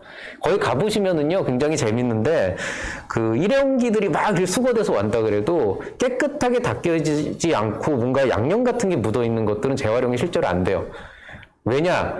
닦아서 쓰면 재활용이 되는데 그 닦을 수 있는 여력이 안 되는 거죠. 한 이만큼 쌓여있으면 그거를 용기 크기도 다 다른데 사람이 하나하나 다 닦아낼 수가 없는 거잖아요. 그래서 우리가 보통 깨끗하게 세척을 해서 놔야 우리가 이제 이거를 재활용을 할 수가 있다. 그러니까 하다못해 음료수 캔을 재활용을 한다 그래도 그냥 마시고 꼴꼴꼴꼴 다 버려가지고 완전히 빈 캔, 마른 캔은 재활용이 되는데 거기에다가 뭐 담배꽁초 집어넣고 그러면 안 되거든요. 그 안 되는 게 그거를 재활용이 가능한 상태로 돌려놓는데 거의 인적 자원이 어마어마하게 소모가 되기 때문이라고요. 그러니까 일단 본인들이 어디까지 세척을 할 것인가에 대해서 좀 고민을 해보시고 만약에 그냥 단순하게 물을 그냥 스프레이식으로 분사를 시켜서 간단하게 세척을 할 정도의 수준으로도 가능하다 그러면은 그때 소모되는 물의 양을 계산을 해서 실제로 그걸 반영을 해야 되는 게 맞고요. 근데 이제 그게 아니라고 한다면은 결국에는 일정 부분에 대해서는 실제로는 그 쓰레기통의 재활용을 벌이는 사람들이 어느 정도 그 어떤 사회적 가치를 실현하기 위해서 본인의 노동력을 거기에 투입을 해야 되는 그런 상황이 될 수도 있어요. 그래서 이게 그냥 제가 이제 처음에 얘기를 했듯이 기술이라고 하는 것을 우리가 아이템에 적용을 한다고 했을 때 너무 내가 생각하고 있고 그리고 있는 그 라인이 너무 높아지게 되면은 실제로 구현하기까지 시간이 너무 오래 걸리는데 그게 사실은 정말로 이 안에서 실효성을 가지고 충분한 어떤 경제성을 가지고 실현이 될 수 있을 것인가에 대한 벽에 부딪히게 된다고요. 이거 되게 단순하게 생각하시면 돼요. 궁극적으로 여러분이 지향하는 이런 그 자동 솔루션들은 궁극적으로는 어디까지 가야 되냐면은 그 일회용기를 가지고 음식을 먹고 난 그 사용자들이 그냥 어떤 장치에다가 딱 놓고 아무것도 안 하면 얘가 알아서 이동을 하면서 다 버려주고 세척해가지고 깨끗하게 재활용이 될 수 있는, 만약에 뭐 다회용 용기를 쓴다 그러면은 그것조차도 그냥 깨끗하게 바로 그냥 갖다 쓸 수 있을 정도로 하는 그런 완전 자동화 장치까지 가야 돼요, 사실은. 근데 이제 그런 거를 지향하는 건 되게 좋지만은 그거를 여러분의 한 5년 뒤 정도로 생각을 한다 그러면 우리 회사가 정말 이런 사업을 통해서 사회적으로 저변 확대도 많이 되고 뭔가 자금도 많이 끌어모아서 그런 것들을 그냥 충분히 사람들을 고용해서 이제 개발할 수 있을 정도의 저변 확대가 되면은 이런 것들도 충분히 가능한 일이거든요. 다만 이제 지금은 그 정도로 할 때까지 규모가 그렇게 크지가 않기 때문에 고민을 해야 되는 거죠. 그리고 이제 그 뭐 전력 소모나 이런 관점에서 봤을 때 실제로 이제 음식물 쓰레기를 넣어가지고 건조를 시킨다고 했지만은 일반적으로 가정용 음식물 쓰레기는요 보통 어떤 식으로 프로세스가 이루어지냐면은 물에 헹궈요. 그래가지고 보통 수채구멍에 이렇게 그 건져져 있는 약간 양념이 거의 없는 깨끗한 상태 애들을 넣어가지고 건조시킨 다음에 그걸 갈아가지고 버리거나 이런 식으로 되거든요. 근데 만약에 그냥 우리가 뭐 짜장면이나 탕수육 같은 진짜 점도도 있고 이런 것도 그냥 한 번에 버려버리면은 실제로 밑에 그 음식물 그 걸러지는 그 망이 막혀가지고 역류를 할 수도 있고 실제로 그 밑에는 오폐수를 버리는 것도 되게 힘들어진다는 거죠. 그러니까 이런 것들을 하지 말라는 얘기는 아니고 이 어떤 제품을 개발하는 데 있어서는 우리가 생각하는 완벽한 솔루션을 정말로 제대로 구현하기 위해서 생각보다 많은 시간과 노력과 사람이 필요하게 돼요. 근데 그렇다고 해서 이게 의미가 없는 건 아니라는 거죠. 왜냐면은 사실 이런 종류의 음식물 쓰레기를 어떤 식으로 처리하고 용기를 재활용하겠다라고 하는 솔루션 자체는 실제로 지난 한 몇 년 동안 사회적 기업을 하는 데에서는 꽤 많이 나왔던 아이템이에요, 의외로. 다양한 형태로 나왔죠. 그리고 사실은 제대로 정착된 게 없어요. 그 이유가 가만히 생각을 해보면은 의외로 이제 하다 보면은 어떤 자금의 한계나 기술의 한계나 아니면 실제 이제 이렇게 쓰라고 갖다 놨더니 사람들이 다른 형태로 쓴다거나 이런 어떤 그 습관의 한계나 이런 것들이 되게 많이 작용을 하거든요. 근데 그렇다고 해서 우리가 이 사업을 하지 않을 필요는 없는 거죠. 왜냐하면은 아직도 이 문제는 산재에 있는 거고 누군가 해결을 해줘야 되는 거니까. 그러니까 저는 그런 관점에서 여러분이 이런 일에 대해서 또 다시 한번 또 새로운 파이오니어로서 여기 이 시장에 들어가서 이런 것들을 개발해서 뭔가 사회에 저변을 확대하겠다라는 의지는 굉장히 높게 사고 있고요.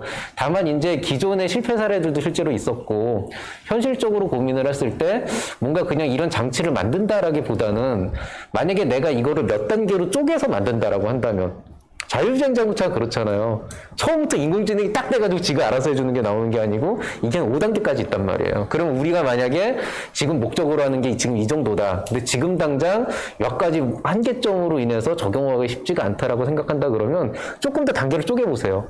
그러면은 지금 당장은 물을 쓰거나 뭐라거나 하지는 않더라도 뭔가 그거보다 조금 더 효율적인 방법으로 좀 더 간단하게 구현할 수 있는 게 있는 거고, 그 다음에 이제 버전업을 시키면서 궁극적으로는 그냥 제가 정말 이렇게 휙 던지고 가도 지가 알아서 확 씻어가지고 해주는 그런 장치가 언젠간 나올 수도 있는 거죠. 지금 당장은 안 나오겠지만 5년 뒤 10년 뒤에는 뭔가 달라질 수가 있는 거잖아요. 왜냐하면 여러분들이 생각하는 이 장치가 기술적으로 불가능한 건 아니에요. 실제로는. 기술적으로 얼마나 가능하죠. 뭐 IoT도 다 돼 있고, 뭐 비전 시스템도 다 돼 있고, 로봇도 다 돼 있는 거고, 지금 여러분이 겪고 있는 어려움은 이제 막 시작을 했기 때문에 이걸 어디서부터 어떻게 시작해야 될지 모르는 것 뿐이거든요. 그러면은 우리가 가장 먼저 시작을 해서 도달할 수 있는 부분이 어떤 게 있냐. 아주 단순하게 얘기하면은 진짜로 이런 청소나 관리를 하시는 분들이 한 여기까지만 되는 뭔가가 있어도 좋겠다 그러면 그것부터 시작해서 한 다음에 그 다음에 서서히 규모를 확장해가면서 성장하는 전략도 되게 좋아요. 그래서 오늘 이제 이 프로그램 안에서는 이런 어떤 방향성에 대한 제시만 해드릴 거고, 이제 구체적으로 이제 여러분이 그런 분들하고 인터뷰도 해봐야 되고, 아까 얘기한 자율형센터도 가봐야 되고, 우리가 지금 생각하는 이걸 100%는 하지 못하더라도 뭐 단계별로 어떤 그 포트폴리오를 짠다 그러면 그 마일스톤을 어떻게 짜야 될지 이런 것들은 이제 나중에 개인적인 그런 상담을 통해서 진행을 하면 좋을 것 같습니다.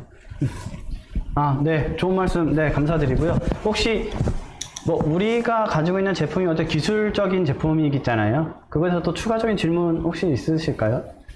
뭐, 비용이나 제작이나 아니면 이런 거를 코멘트를 할 수 있는 뭐 기술력을 가진 사람과의 만남? 뭐, 이런 거에 대한 어려운 점이 있었는지. 네.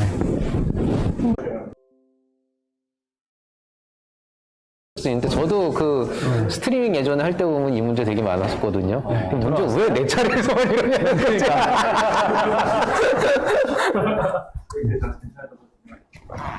어디서부터 시작하면 되죠? 네, 제가 다시 진행하고, 네, 질문 좀 해드릴게요. 네, 진행할까요? 네, 이게 지금 시청자가 너무 많은 것 같아요. 그래서 이게 자꾸 인터넷이 끊기는데 이상하게 우리 김장길 교수님 할 때만 끊기는 구조가 있어요. 네, 그래서 지금도 안 되는 것 같긴 한데, 네. 그래서 지금 기술적인 부분에 대한 멘토링을 지금 진행하고 있는 구조고요. 그죠? 네. 그래서 추가적인 질문은 어느 선까지 시장에 내놓고 그거에 대한 반응을 봐야 되는지 이에 대한 질문을 해주셨거든요. 못 드렸을 수도 있어서 제가 다시 내용 전달해드리고 우리 교수님 답변. 네. 예, 다시 답변을 드리겠습니다. 일단은 겉으로 보이는 게 다가 아니에요. 보통 우리가 어떤 하나의 기술을 대학원 정도 레벨에서 만든다고 하더라도 이제 최종적으로 논문이나 학회에 나가서 발표를 할 수준 이전에 사실은 내부적으로 굉장히 많은 단계의 검증 과정을 거치거든요. 그 중에 첫 번째 검증은 이제 내가 혼자서 그냥 간단하게 해볼 수 있는 테스트. 그 다음에 그것만 하는 게 아니고 이제 그 다음번에 무슨 랩 미팅이나 이런 데 교수님 앞에서 이제 발표를 한다 그러면은 교수님께 보여드려도 될 정도의 어떤 그 결과물을 얻기까지의 단계. 그 다음에 이제 그거를 가지고 이제 실험 플랜을 세워서 실제로 점점 검증을 거쳐서 몇 단계의 검증을 거쳐서 최종적으로 나가는 게 이제 그 뭐 학회나 이런 논문에 내는 그런 발표물이거든요.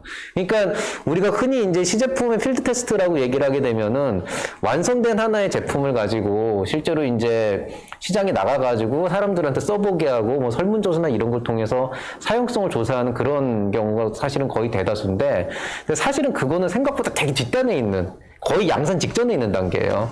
근데 더 좋은 거는 사실은 내부적으로 사람들한테 보여줘도 전혀 문제없을 정도의 어떤 퀄리티를 뽑아낸 다음에 그걸 가지고 이제 어떤 한 장소에 설치를 실제로 테스트베드로 설치를 해서 이제 돌리는 그런 이제 과정이 필요한데, 근데 문제는 이제 그거죠. 리소스는 항상 부족하잖아요. 우리가 쓸 수 있는 자원은 인적 자원도 물적 자원도 다 부족하기 때문에 사실은 그걸 굉장히 현명하게 풀어가셔야 되는데, 일단 첫 번째로 제가 조언을 드리고 싶은 건 결국에는 이게 되게 단순해요. 결국 나는 테스트를 하고 싶은 거잖아요. 그리고 그 테스트를 뭐 모든 사람은 아니더라도 뭐 기숙사의 특정 지역에 있는 사람들이 한 번쯤은 써보고 테스트를 해볼 수 있을 정도가 되려 그러면은 여러분이 일단은 외부에 보일 수 있는 시제품은 생각보다 꽤 퀄리티가 나와야 된다는 거죠.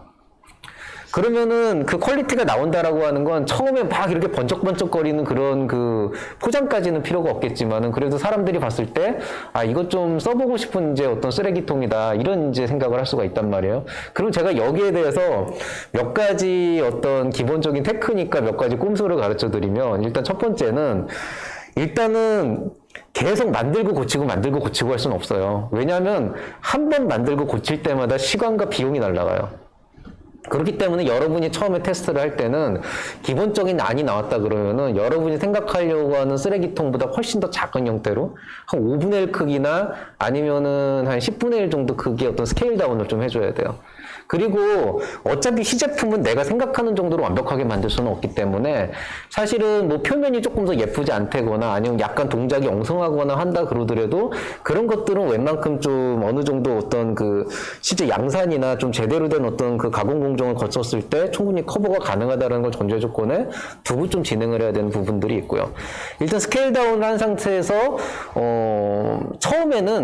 처음에는 그 음식물 쓰레기도 쓰면은 안 돼요, 사실은. 왜냐면 테스트를 여러 번 해봐야 되는데 한 번 쓰고 나면 지저분해지잖아요. 돌발 상황들이 되게 많이 생기기 때문에 처음에는 단순히 물에다가 어떤 그런 약간 건더기에 해당하는 약간 작은 어떤 그 입자들, 뭐 구슬 같은 것도 좋고 그런 걸 통해서 동작성 같은 걸 계속 테스트를 해보고 거기에서 만약에 이제 뭐 색이나 이런 걸로 인해서 문제가 생긴다 그러면 물감 같은 것도 좀 섞어보고 그런 식으로 해서 동작성을 먼저 계속 테스트를 해본 다음에 실제 음식물도 약간 스케일 다운을 해서 한번 테스트를 해보시고 좀 잘게 자른 음식물이나 이런 걸로 그리고 그게 어느 정도 이제 됐다 그러면 거기에서부터 조금씩 이제 넓혀가는 거죠.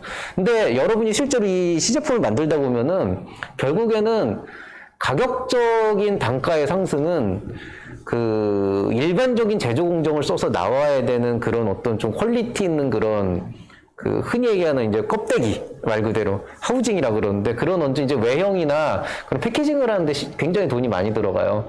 그래서 그런 경우에 대해서는 저는 보통 이제 얘기를 하는 게 어차피 이게 제품을 팔 게 아니고 그냥 그 사람들이 좀 편하게 쓸 수 있는 거잖아요. 그러면은 기존의 시중에서 팔고 있는 그런 쓰레기통이나 그런 외형들을 많이 가져와서 그런 것들을 안을 좀 개조하는 방향으로 가져가는 것도 되게 좋아요, 사실은. 왜냐면은 두 가지 장점인데 일단 첫 번째는 굳이 비용을 더 들이지 않더라도 내가 원하는 모양은 아니지만은 그런 비슷한 모양을 가지면서도 비교적 저렴하고 쉽게 구할 수 있는 왜냐하면 뽀개지면 다시 사면 되니까요. 그런 어떤 장점이 하나가 있고요. 또 하나는 이런 형태의 쓰레기통이 오히려 사람들한테 되게 쓰기 편할 수도 있어요. 익숙하니까. 그래서 그런 이제 익숙함도 있거든요. 그래서 실제로 그런 식으로 해서 그냥 시제품을 어떻게 만들어서 어떻게 내놓을까라기보다는 내부적으로는 생각보다 많은 테스트를 좀 해봐야 되고 좀 스케일 다운을 해서 좀 이제 시제품을 많이 만들어보고 그런 것들이 단계별로 좀 이루어진다라고 하게 되면은 그 다음에 이제 필드 테스트를 할 준비가 되는 겁니다. 근데 제가 말은 이렇게 복잡하게 했지만 대부분 이제 그 하드웨어 하시는 분들이 되게 실수하시는 게 그거예요. 일단 만들어요. 완제품을 만들어요. 그리고 이제 그 다음에 이거 아닌 것 같다 그러고 그때부터 고치기 시작하거든요.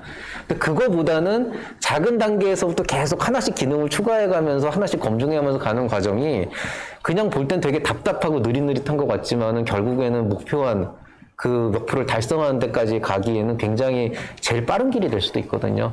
그래서 그런 고민들을 계속 해봐야 돼요. 그래서 이거는 되게 전형적인 실험 계획에 대한 거고, 이 실험 계획을 세울 때 제일 좋은 방법 중에 하나는 만약에 내가 세운 가설이, 내가 생각한 설계가 안 됐을 때 어느 정도의 감당 못할 결과가 나올 것이냐를 기준으로 해서 잘라주면 돼요.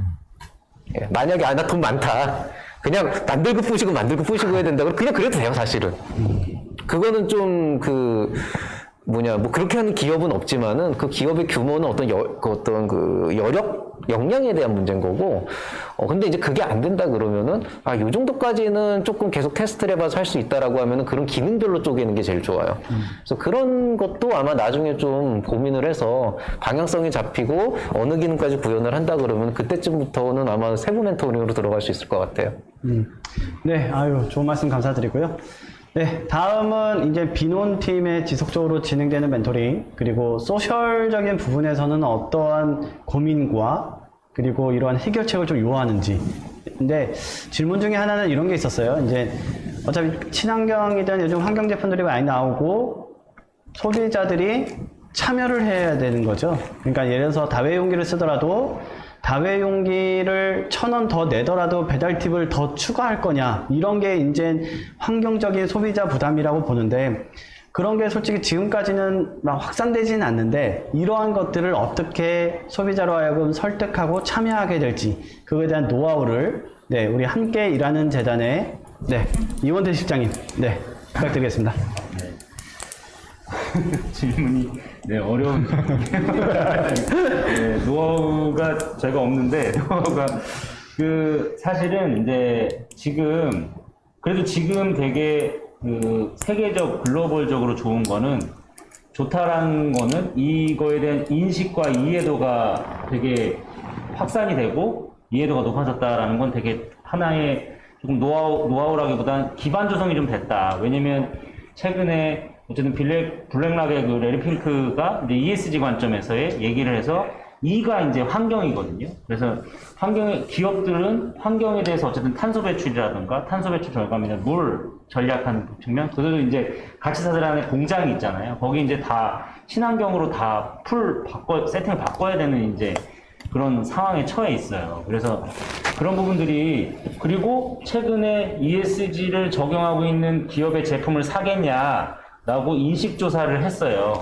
이제 물론 MZ세대가 주도적으로 좀 그런 주장을 하기도 했지만 70% 이상 그런 답변을 했어요. 좀 비용을 더 내더라도 ESG에 관련된 그런 부분들을 지키는 기업을 제품을 좀 난 구매할 의사가 있다. 그리고 실제적으로 사회적 기업 중에 마린몬드라던가 119 레오라던가 그런 제품을 사용을 하고 있고, 해외에도 프라이탁이라는 사례가 좀 있듯이 그런 부분들은 좀 인식이 좀 이제 확산이 되고 있으니까 거기에 더불어 편승하면 되는 부분이 하나 있을 것 같고, 그런데 중요한 건 이게 정말 환경에 대한 저감 효과가 있느냐, 이걸 증명하는 게 되게 중요해요. 가시적으로 보여주는 게요. 그 페이퍼 팝이라고 있거든요. 들어보셨는지 모르겠지만 종이로 이제 그 가구를 만드는 팀이에요. 종이로 가구를 만들면은 사실은 원래는 MDF로 만들어야 되는데 종이로 만드는 거죠. 그러니까 이제 만약 하나의 가구를 만들면 이걸 조사한 거예요. MDF로 그 가구를 하나 만드는 그 에코코스트, 곱한값, MDF가 들어가는 양, 그리고 이제 종이가 들어가서 이제 에코코스트를 곱한 값. 그래서 이 두 개를 빼주면 당연히 이게 사회적 비용 효과가 더 높겠죠. 그래서 당연히 그렇게 했더니 그때 크라우드 펀딩으로 한 3천만 원의 소득을 냈는데 3천만 원의 소득을 낸 양에 거기에 1,700만 원의 MDF보다 종이를 활용했더니 그 사회적 그 환경 저감 효과가 이렇게 나타났어요. 그러니까 총 5천만 원의 사회 경제적 효과가 나온 거죠. 이렇듯이 약간은 그런 부분에서 이렇게 세척을 했을 때 실제적으로 얼마나 도움이 정말 환경 저감, 환경을 보호하는데 이런 부분이 정말 있다. 그러니까 당신도 참여를 해주시라라는 약간 캐치프레이즈도 좀 갖고 좀 기업에 좀 소개 이런 좀 그게 공증된 자료가 있으면 저는 좋을 것 같아요. 그런 것들을 안 볼 것 같지만 다 보죠. 이게 마치 그런 거예요.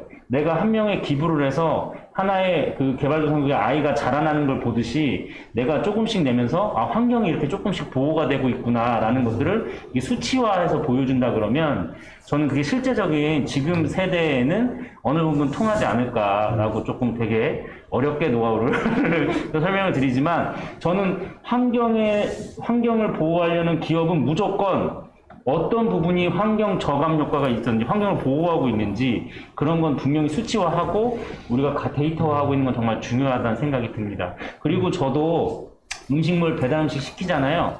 씻어서 대부분 보내거든요. 예의상.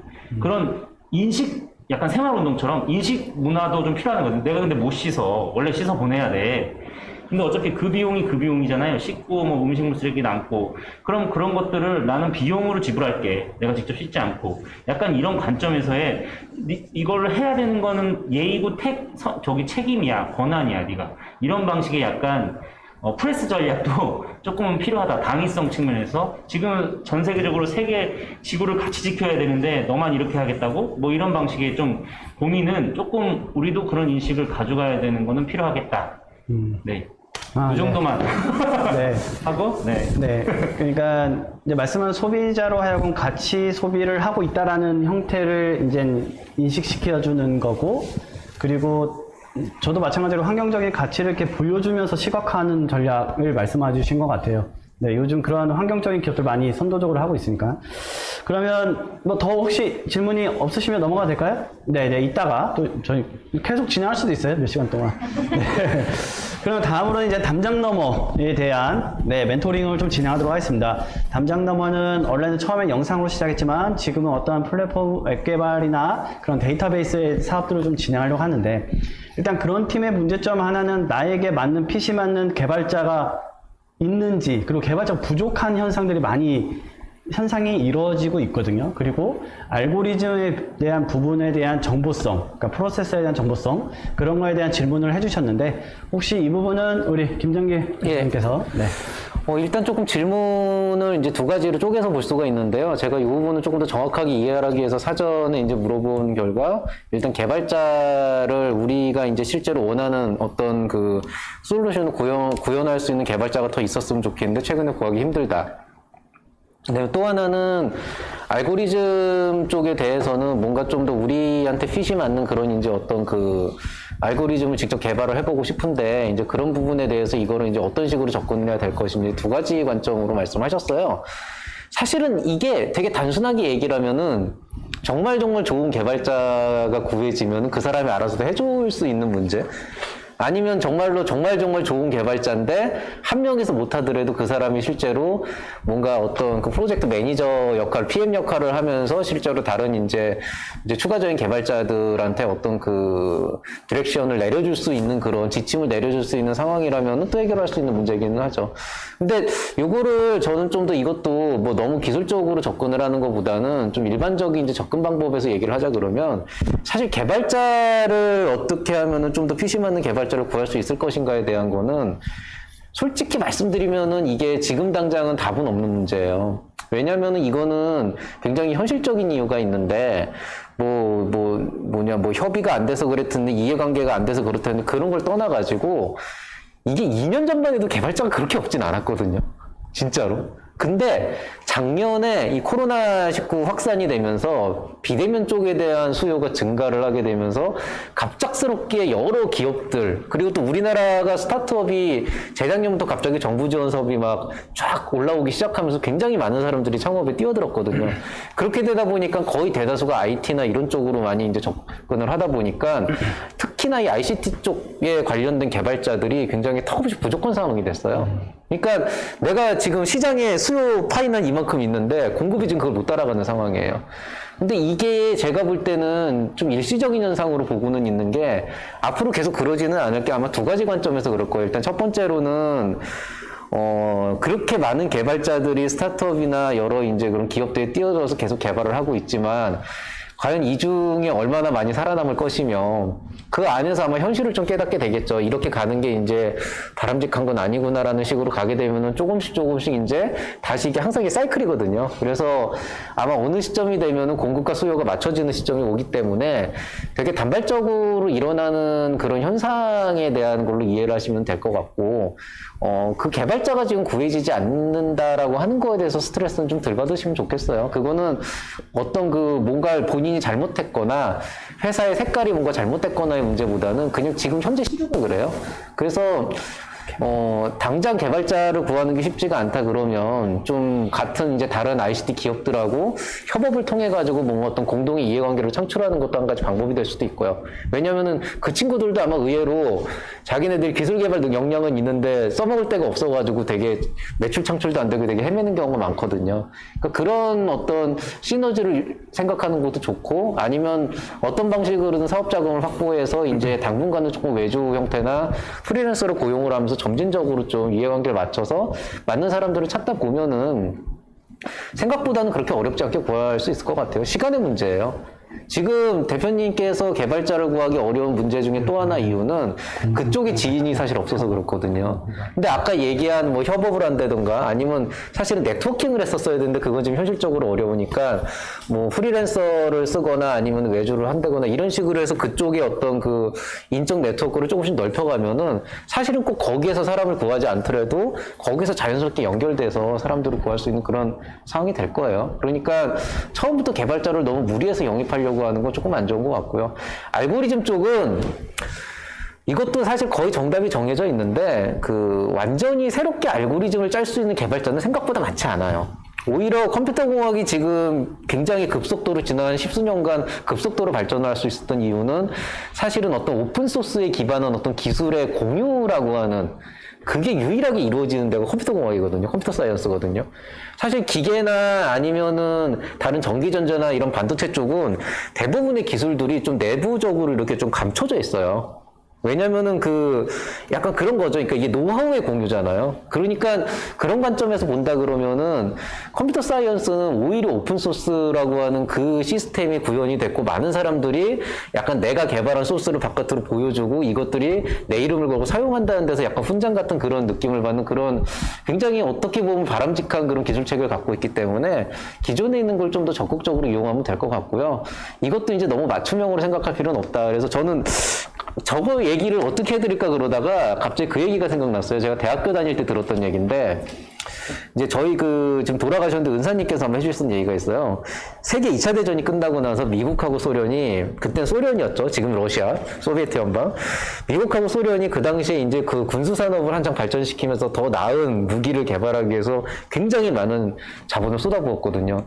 그 당시에 미국이 어떤 걸 개발했냐면은 유도미사일 고성능 유도미사일을 개발을 하는데 그 유도미사일을 만드는 안쪽에 그 베어링이라고 하는 굉장히 작은 그 회전을 하기 위한 되게 조그만 초정밀 베어링이 하나가 들어가요. 그거를 이제 제작을 해야 되기 때문에 진짜 어마무지한 돈을 쏟아부어서 그 초정밀 베어링을 개발을 했어요. 그 미사일을 실제로 일본에서 수입을 해서 그 초정밀 베어링을 똑같은 그 부품과 똑같은 성능은 아니지만 그것들을 조금 분해를 해서 분석을 한 다음에 비슷한 성능이지만 기존에 있는 베어링보다 훨씬 더 나은 성능을 보여주지만은 양산이 가능한 훨씬 저렴한 기술로 개발할 수 있는 저렴한 가격으로 개발할 수 있는 양산형 기술을 만들어냅니다. 그렇게 해서 그 초정밀 베어링을 만든 다음에 어디다 썼냐면은 자기네 그 국가에 있는 비디오 플레이어에 넣었어요. 그 당시 비디오 테이프 플레이어가 헤드가 있고 얘가 돌아가면서 이 테이프를 읽는 방식이었는데 이 헤드에 워낙 정밀도가 높은 베어링이 돌아가게 되니까 이 화질이 너무 좋은 거예요. 그래서 그 당시에 일본의 뭐 소니나 도시바나 이런 데서 나왔던 그 비디오 플레이어가 세계 시장을 석권했었죠, 당시에. 그 정도로 어마어마한 어떤 시장의 그 변화가 있었다고요. 그때 소련은 뭐 했냐? 일본에서 비디오 플레이를 사다가 베어링을 뽑아서 자기는 미사일에 넣었어요. 왜 이 얘기를 하는 거냐? 이거는 되게 경제성의 문제가 돼요. 원칙적으로 한다 그러면 나라도 기본적으로 기술에 대한 자부심을 갖고 있는 엔지니어로서 남한테 뒤지지 않는 기술을 나의 어떤 독자적인 어떤 기술력을 이용해서 원천 기술을 개발한다. 이거는 모든 엔지니어의 꿈이고 모든 기술 스타트업이 추구해야 될 바지만은 사실 사업의 관점에서 보면은 전 세계의 군수 사업의 최정점에 있는 국가조차도 이런 형태의 어떤 그 효율성을 추구하는 어떤 일을 한단 말이에요. 물론 똑같이 베끼지도 않은 초정밀 베어링을 썼으니까 당연히 그 성능 자체가 초창기에 있었던 그 미국의 유도미사일보다는 성능이 낮을 수도 있겠죠. 그렇지만은 이거를 개발하는 데 들어가는 그 수많은 리소스들을 다 패스를 할 수가 있잖아요. 여기에서 이거 하나 개발하려고 막 수억 원, 수조 원을 쏟아부었는데 여기는 그냥 VCR 100대 구입해서 100개 만들 수가 있는 거란 말이에요. 그러니까 어떻게 보면은 본인들의 입맛에 맞는 기술은 아마 결국엔 최종적으로 개발을 해야 될 거예요. 근데 이것도 마찬가지지만은 너무 그렇게 개발을 하기 위해서 너무 많은 리소스를 쏟는 것보다는 로컬의 장점은 빨리 시장에 나가서 빨리 적응하고 빨리 우리가 원하는 스펙을 만들면 되는 거다라고 보거든요. 그러니까 빠른 시간 안에 좀 더 단순한 형태로 기존에 있는 것들을 최대한 활용을 하되 이제 그거를 하는 과정에서 본인들이 진짜로 앞으로 어떤 로직이 필요하고 어떤 것들이 필요하고 데이터를 어떻게 수집을 해야 되고 이런 플랜이 짤 거예요. 그러면은 그런 것들이 충분히 짜이게 되면 그 다음에는 개발자한테도 요구할 수 있는 게 되게 확실해지기 때문에 그때는 또 오히려 또 구하기 쉬워지는 그런 일도 있을 겁니다. 네, 역사까지 들어가는 멘토링. 네, 너무 좋았습니다. 우리 담장 너머에서 요청한 이제 소셜 부분에 대한 추가적인 이제 멘토링 부분은 로컬 사업 자체가 지역 기반이고 지역에 있는 공공기관이나 공기업들과의 협업 구조를 가져갈 수밖에 없어요. 자금 확보력을 위해서. 그러면 그러한 협업의 필수 조건이나 컨택 포인트 그런 것들을 어떻게 우리가 설득하는 과정들이 필요한지에 대한 내용을 우리 이원태 실장님께서 해주시면 좋을 것 같습니다. 네. 이 질문도 어렵네요. 근데 이제 제가 좀 죄송스러운 거는 스탠다드한 답변을 좀 드릴 수밖에 없을 것 같긴 해요. 근데 왜냐면, 지자체와 협업하는 게 그만큼 쉽지는 않다라는 측면이 분명 아셔서 이제 질문하실 수 있지만, 그럼에도 불구하고 좀 얘기를 드리면, 뭐 다 아는 내용이실 수도 있겠지만, 사실은 지금 초기 스타트업이 지자체와 일을 하는 건 너무 어렵다. 진입장벽이 많다. 협업을 하는 게 좋겠다. 근데 이제 그런 방식이 두 가지인데요. 하나는 이렇게 이제 저희가 이제 사회적 교과 육성사업 창업 지원 기관인데 약간 이제 창업에 이런 그 지원 인큐베이팅이나 애서레이팅으로 들어가서 거기에서 창업 지원 기관의 인프라를 조금 활용하는 방식. 멘토링도 받으면서 거기에 대한 뭐 지인 네트워크라든가 그런 연계, 자원 연계라든가 이런 측면에서 조금 미팅을 주선하거나 뭐 이런 부분들은 좀 가능할 수도 있을 것 같아요. 그리고 아니면 지금 본인이 하고 있는 강점과 조금 좀 이제 선배 창업가 조금 이제 지자체와 일을 해보거나 이런 레퍼런스가 있는 기업과 컨설을 통해서 같이 들어가면서 이 레퍼런스를 챙겨 이렇게 같이 공동으로 공유하는 방식. 이렇게 사실 요게 되게 스탠다드한 방식이거든요. 제일 왜냐면 혼자는 절대 진입하기가 어려워요. 막 생긴 지 얼마 안 됐는데 일을 절대 안 하는데 그 전에 사전에 지자체의 경험을 하거나 이게 협업을 했거나 뭔가 그런 거에 대해서 조금 두각을 나타내고 있는 기업과 같은 사업에 대한 포인트가 융합점이 있다 그러면 그런 방식으로 하는 방식이 처음엔 사실 진입하기 제일 수월합니다. 요즘은 막 이렇게 연락해서 간다 그래도 사실 이렇게 잘 만나주기 어려울 거거든요. 왜냐면 워낙 현안이 많기 때문에. 그래서 그런 고민이 있고요. 사실은 처음에 저희가 어떻게 고민하라고 하냐면, 일단은 내가 지자체에서 할 수 있는, 아까 이제 성동구 예를 이제 들어서 이렇게 정보 공약이나 그런 지금 어떻게 이 도시를 바꾸겠다라는 그런 사업들이 나오잖아요. 그러면 사실 내가 하고자 하는 지역이든 이런 그걸 정부 지자체 예산 분석을 먼저 하는 게 좋아요. 그래서 이 정도는 내가 할 수 있겠다. 예산을 어느 정도 먼저 파악하고 기존에 어떻게 하고 있었는지, 근데 내가 어떻게 더 잘할 수 있을지 사실 이런 것들은 좀 챙겨놓고 그런 다음에 그거를 사실 초기부터는 어려우니까 좀 이렇게 좀 진입하는. 근데 사실 잘 하고 계신 거는 어쨌든 지금 이 참여하는 프로그램도 하나의 레퍼런스로 가져갈 수 있는 거죠. 어쨌든 여기 이런 컴피티션 방식에서 선발이 되시고 멘토링도 받고 어쨌든 이게 산업진흥원, 재단 그리고 어쨌든 서울대학교 뭐 이렇게 다양한 도서관 콜라보까지 이제 다양한 기관들이 협업한 컨텐츠잖아요. 그래서 여기에 어쨌든 선발이 되거나 여기 멘토링을 받았다는 건 또 하나의 기업의 레퍼런스가 되는 거니까 그런 측면을 보시면 좋을 것 같고, 지금 어쨌든 지자체는 분명히 가려운 부분이 있거든요. 그게 어떤 부분인지 일자리나 뭐 다양한 틈새 일자리나 뭐 다양한 이슈들이 지역에 현안들이 존재하고 있어요. 그런 것들을 좀 미리 파악하시고 그 틈새 시장으로 해서 내가 조금 나의 강점을 가지고 좀 진입하시는 게 중요할 것 같아요. 지금 대표님 사업에서는 어떻게 보면 데이터 소스가 있잖아요. 데이터 구축이 가능하거든요.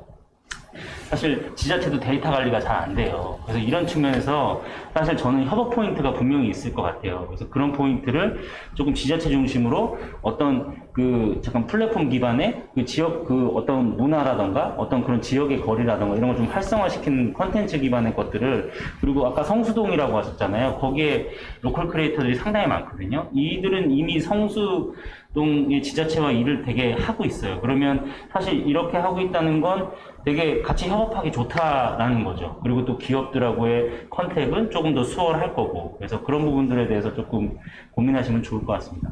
네, 이야기 감사합니다. 그러니까 어떤 말씀이냐면 이런 협업 구조가 저희 중간 조직 같은 경우에는 저희도 성동구 사업을 하고 있거든요. 저희 재단도 뭐 금융 지원, 성동구에 있는 기업들의 스타트업의 금융 지원도 하고 있어요. 그러면 그러한 관계 속에서 컨택 포인트를 저희랑 가져가면 거기 있는 주무관이나 이런 것들이 저희한테 여쭤보는 경우도 되게 많아요. 이러한 사업 하려고 하는데 어떻게 할까요? 라고 하면 저희가 연계를 해주는 방안도 분명히 이렇게 많이 협업 구조가 많이 구성되거든요. 그래서 그런 부분에 대한 이제 노하우들을 말씀 주신 것 같습니다. 성동구청 제가 드려요. 네, 담당하고 있어요.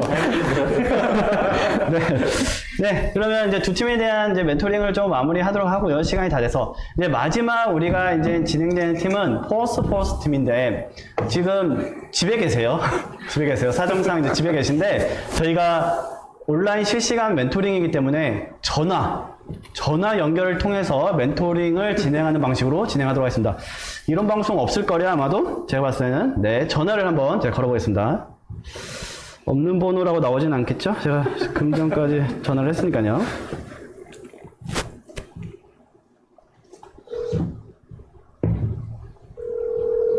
네, 여보세요?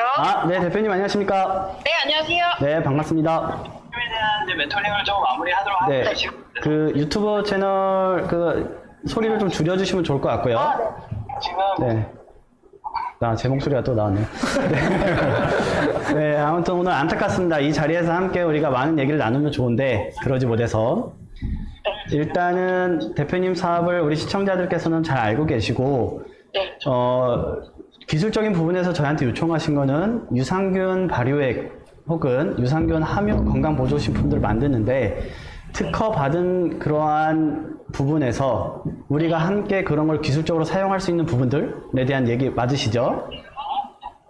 네, 맞습니다. 네, 그러면 이런 부분은 우리 김장길 교수님께 전달해줘서 멘토링 진행하도록 하겠습니다. 네, 감사합니다.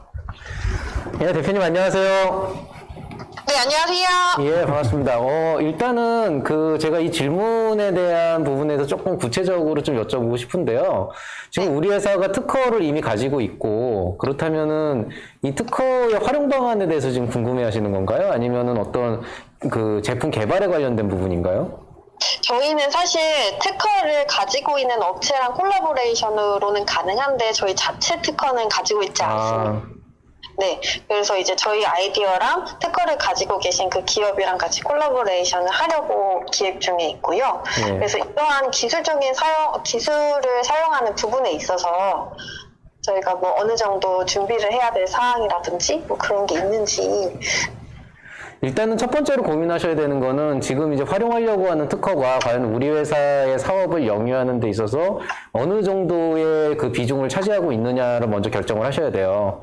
네. 그러니까 특허라고 하는 거는 사실은 우리가 이제 단순하게 생각을 하면은 그냥 지식재산권의 관점에서 내가 이 아이디어에 대한 어떤 그 권리, 사용할 수 있는 권리를 갖고 있고 남들이 이거를 이제 썼을 때 이제 거기에 대해서 제재를 가하거나 아니면 정당한 대가를 요구할 수 있는 로열티 같은 그런 대가를 요구할 수 있는 권리를 준다 정도로 알려져 있지만 사실은 특허를 활용하는 방법은 굉장히 다양하거든요. 그래서 오히려 지금과 같은 상황이 아니고 무슨 이제 변리사나 이제 이런 분들하고 상담을 해보시면은 정말로 특허라고 하는 게 아주 단순하게는 내 기술을 방어하는 것부터 남의 기술을 공격하는 것까지 굉장히 다양하게 쓸 수 있다고 생각을 해요. 그러니까 만약에 대표님께서 이 특허는 결국에는 우리 회사가 앞으로 사업을 영위하는 데 있어서 정말 끝까지 가져가야 되는 거고 어떤 식으로든 여기에 대한 그 기술적 사용, 그러니까 다른 회사가 갖고 있는 업체와 콜라보를 하고 있지만은 그 콜라보를 하는 관계가 계속 지속적으로 가는 것 자체가 회사한테 부담이 된다 그러면은 어느 시점에는 기술 이전을 완전히 받아서 특허를 넘겨받는 거로 고민을 하셔야 된다는 거죠. 지금 당장은 아니더라도. 근데 만약에 지금 개발하려고 하는 제품이 이 특허가 적용이 되기는 하지만은 사실은 그 뒷단에 실제로 제품화하는 과정에서 또 다른 어떤 그 노력이 들어가고 있고 그런 것들을 자체적으로 개발을 해서 가져간다라고 하게 된다 그러면은 보통 이제 방향성을 두 개로 잡을 수가 있는데요. 일단 첫 번째로는 그 업체랑 계속 윈윈하는 관계로 가고 싶다 그러면 이 제품 특허가 있는 것과 특허를 사업하는 건 완전 다른 얘기거든요.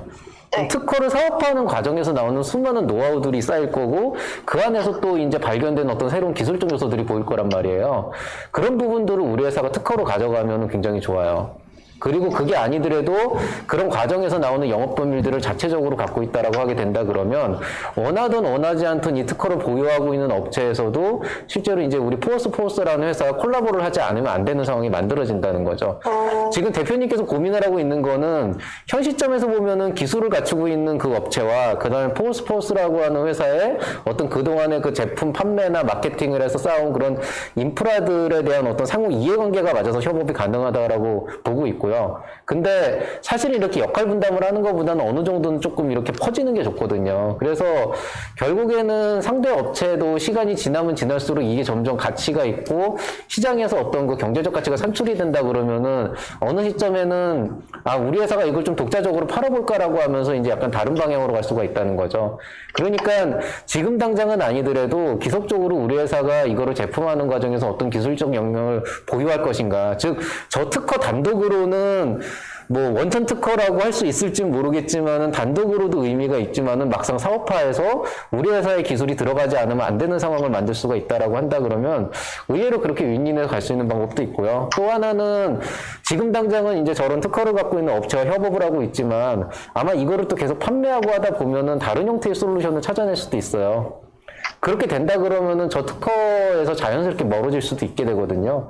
그래서 이런 좀 그 뭐라 그래야 되나 단순히 그냥 법적인 문제라고 하면은 되게 단순해요. 기술 이전을 받던지 그게 아니면은 로열티를 내든지 그 기술적 로열티를 내는 방법은 두 가지가 있는데 흔히 얘기하는 러닝 개런티의 방식으로 판매 수익의 몇 %를 제시하는 방법이 있고 아니면 뭐 연간 얼마를 지불하고 이걸 쓰는 방법이 있고 아니면 뭐 한 번에 얼마를 지불하고 몇 년 동안 쓰는 방법이 있고 근데 그런 것들은 변리사나 변호사와 한번 얘기를 해보시면 구체적인 방안들은 훨씬 더 이제 알 수가 있게 되거든요. 그래서 그런 거는 아마 이제 저보다는 좀 더 저는 이제 추상적으로 말씀드리지만 그런 구체적인 방법은 우리 회사가 어느 정도 방향성을 정하게 되면은 전문가의 상담을 한번 받아보시는 걸 추천을 드리고요. 다만 이제 기술적 사용을 어떻게 해야 되냐라고 하게 된다 그러면은 장기적으로는 우리 회사가 독자적으로 어떤 기술력을 갖춰가게 되면은 이제 그런 고민들을 좀 덜하게 될 것이다. 이렇게 좀 마무리를 해드리고 싶습니다. 네, 감사합니다. 네, 만약에 이해 안 되시면 여기 교수님 찾아가시면 됩니다. 네, 감사합니다. 네, 그리고 저희 두 번째 질문은 소셜적인 부분이었는데, 이러한 사업들이 다양한 소비자층으로 하여금 캠페인성으로 확산을 해야 되는 거잖아요. 그죠? 그러면 그러한 소셜 가치를 대중에게 알릴 수 있는 노하우를 좀 말씀해 주셨는데, 이거는 저희 재단의 이원태 실장님이 진행하도록 하겠습니다. 실장님 질문이 더 어려운 것 같아요. 마케팅하고 이게 영업 관점의 질문들이 많아요. 소셜보다는. 네. 대표님?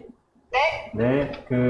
캠페인 등을 통해 소셜 가치. 대표님 사업이 온난이 과일을 활용한 그 제품을 제조하시는 거잖아요. 네, 맞습니다. 네. 이제 이렇게 동일한 예가 되진 않지만 조금 한번 활용을 해보시면 좋을 것 같은데 다른 기업 사례를 조금 소개해 드릴게요. 그게 좋을 것 같아요. 이제 노하우 관점에서는 사실 농사 펀드라고 있어요. 농산물을 농부는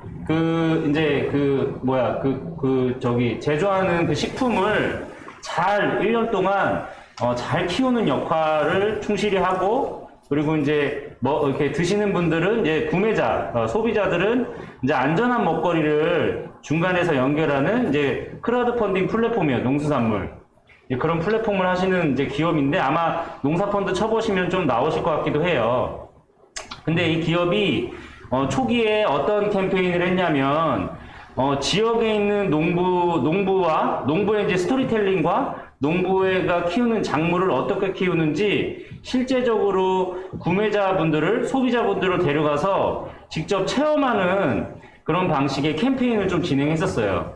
지금도 여전히 농촌 기획자라고 해서 실제적으로 지역에 내려가서 내가 이제 그 추수할 때 먹을 그 음식들이 쌀이나 뭐 이런 채소나 과일들이 잘 자라고 있는지, 농부님은 어떤 마음으로 이거를 키우고 있는지, 뭐 이런 것들을 직접 그 이제 구매하신 분들의 신청자를 좀 받아가지고 실제적으로 그 지역에 내려가서 일일 그 체험도, 농사 체험도 하고 그 농부분이랑 식사도 하면서 그 기업가 정신이라던가 이런 가치관, 작물을 키우는 가치관을 조금 공유하니까 이게 진성 고객이 되는 거예요.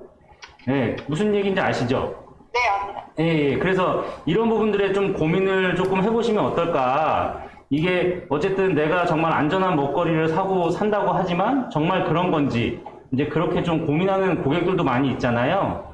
그러니까 실제적으로 고객과 소비자의 접점을 좀 만들어주는 방식, 그걸 근데 컨텐츠를 조금 만들어서 캠페인으로 하는 방식이 하나 있을 것 같고요. 또 하나는 요즘 플로깅이 유행하고 있잖아요. 대표님 플로깅 아시죠?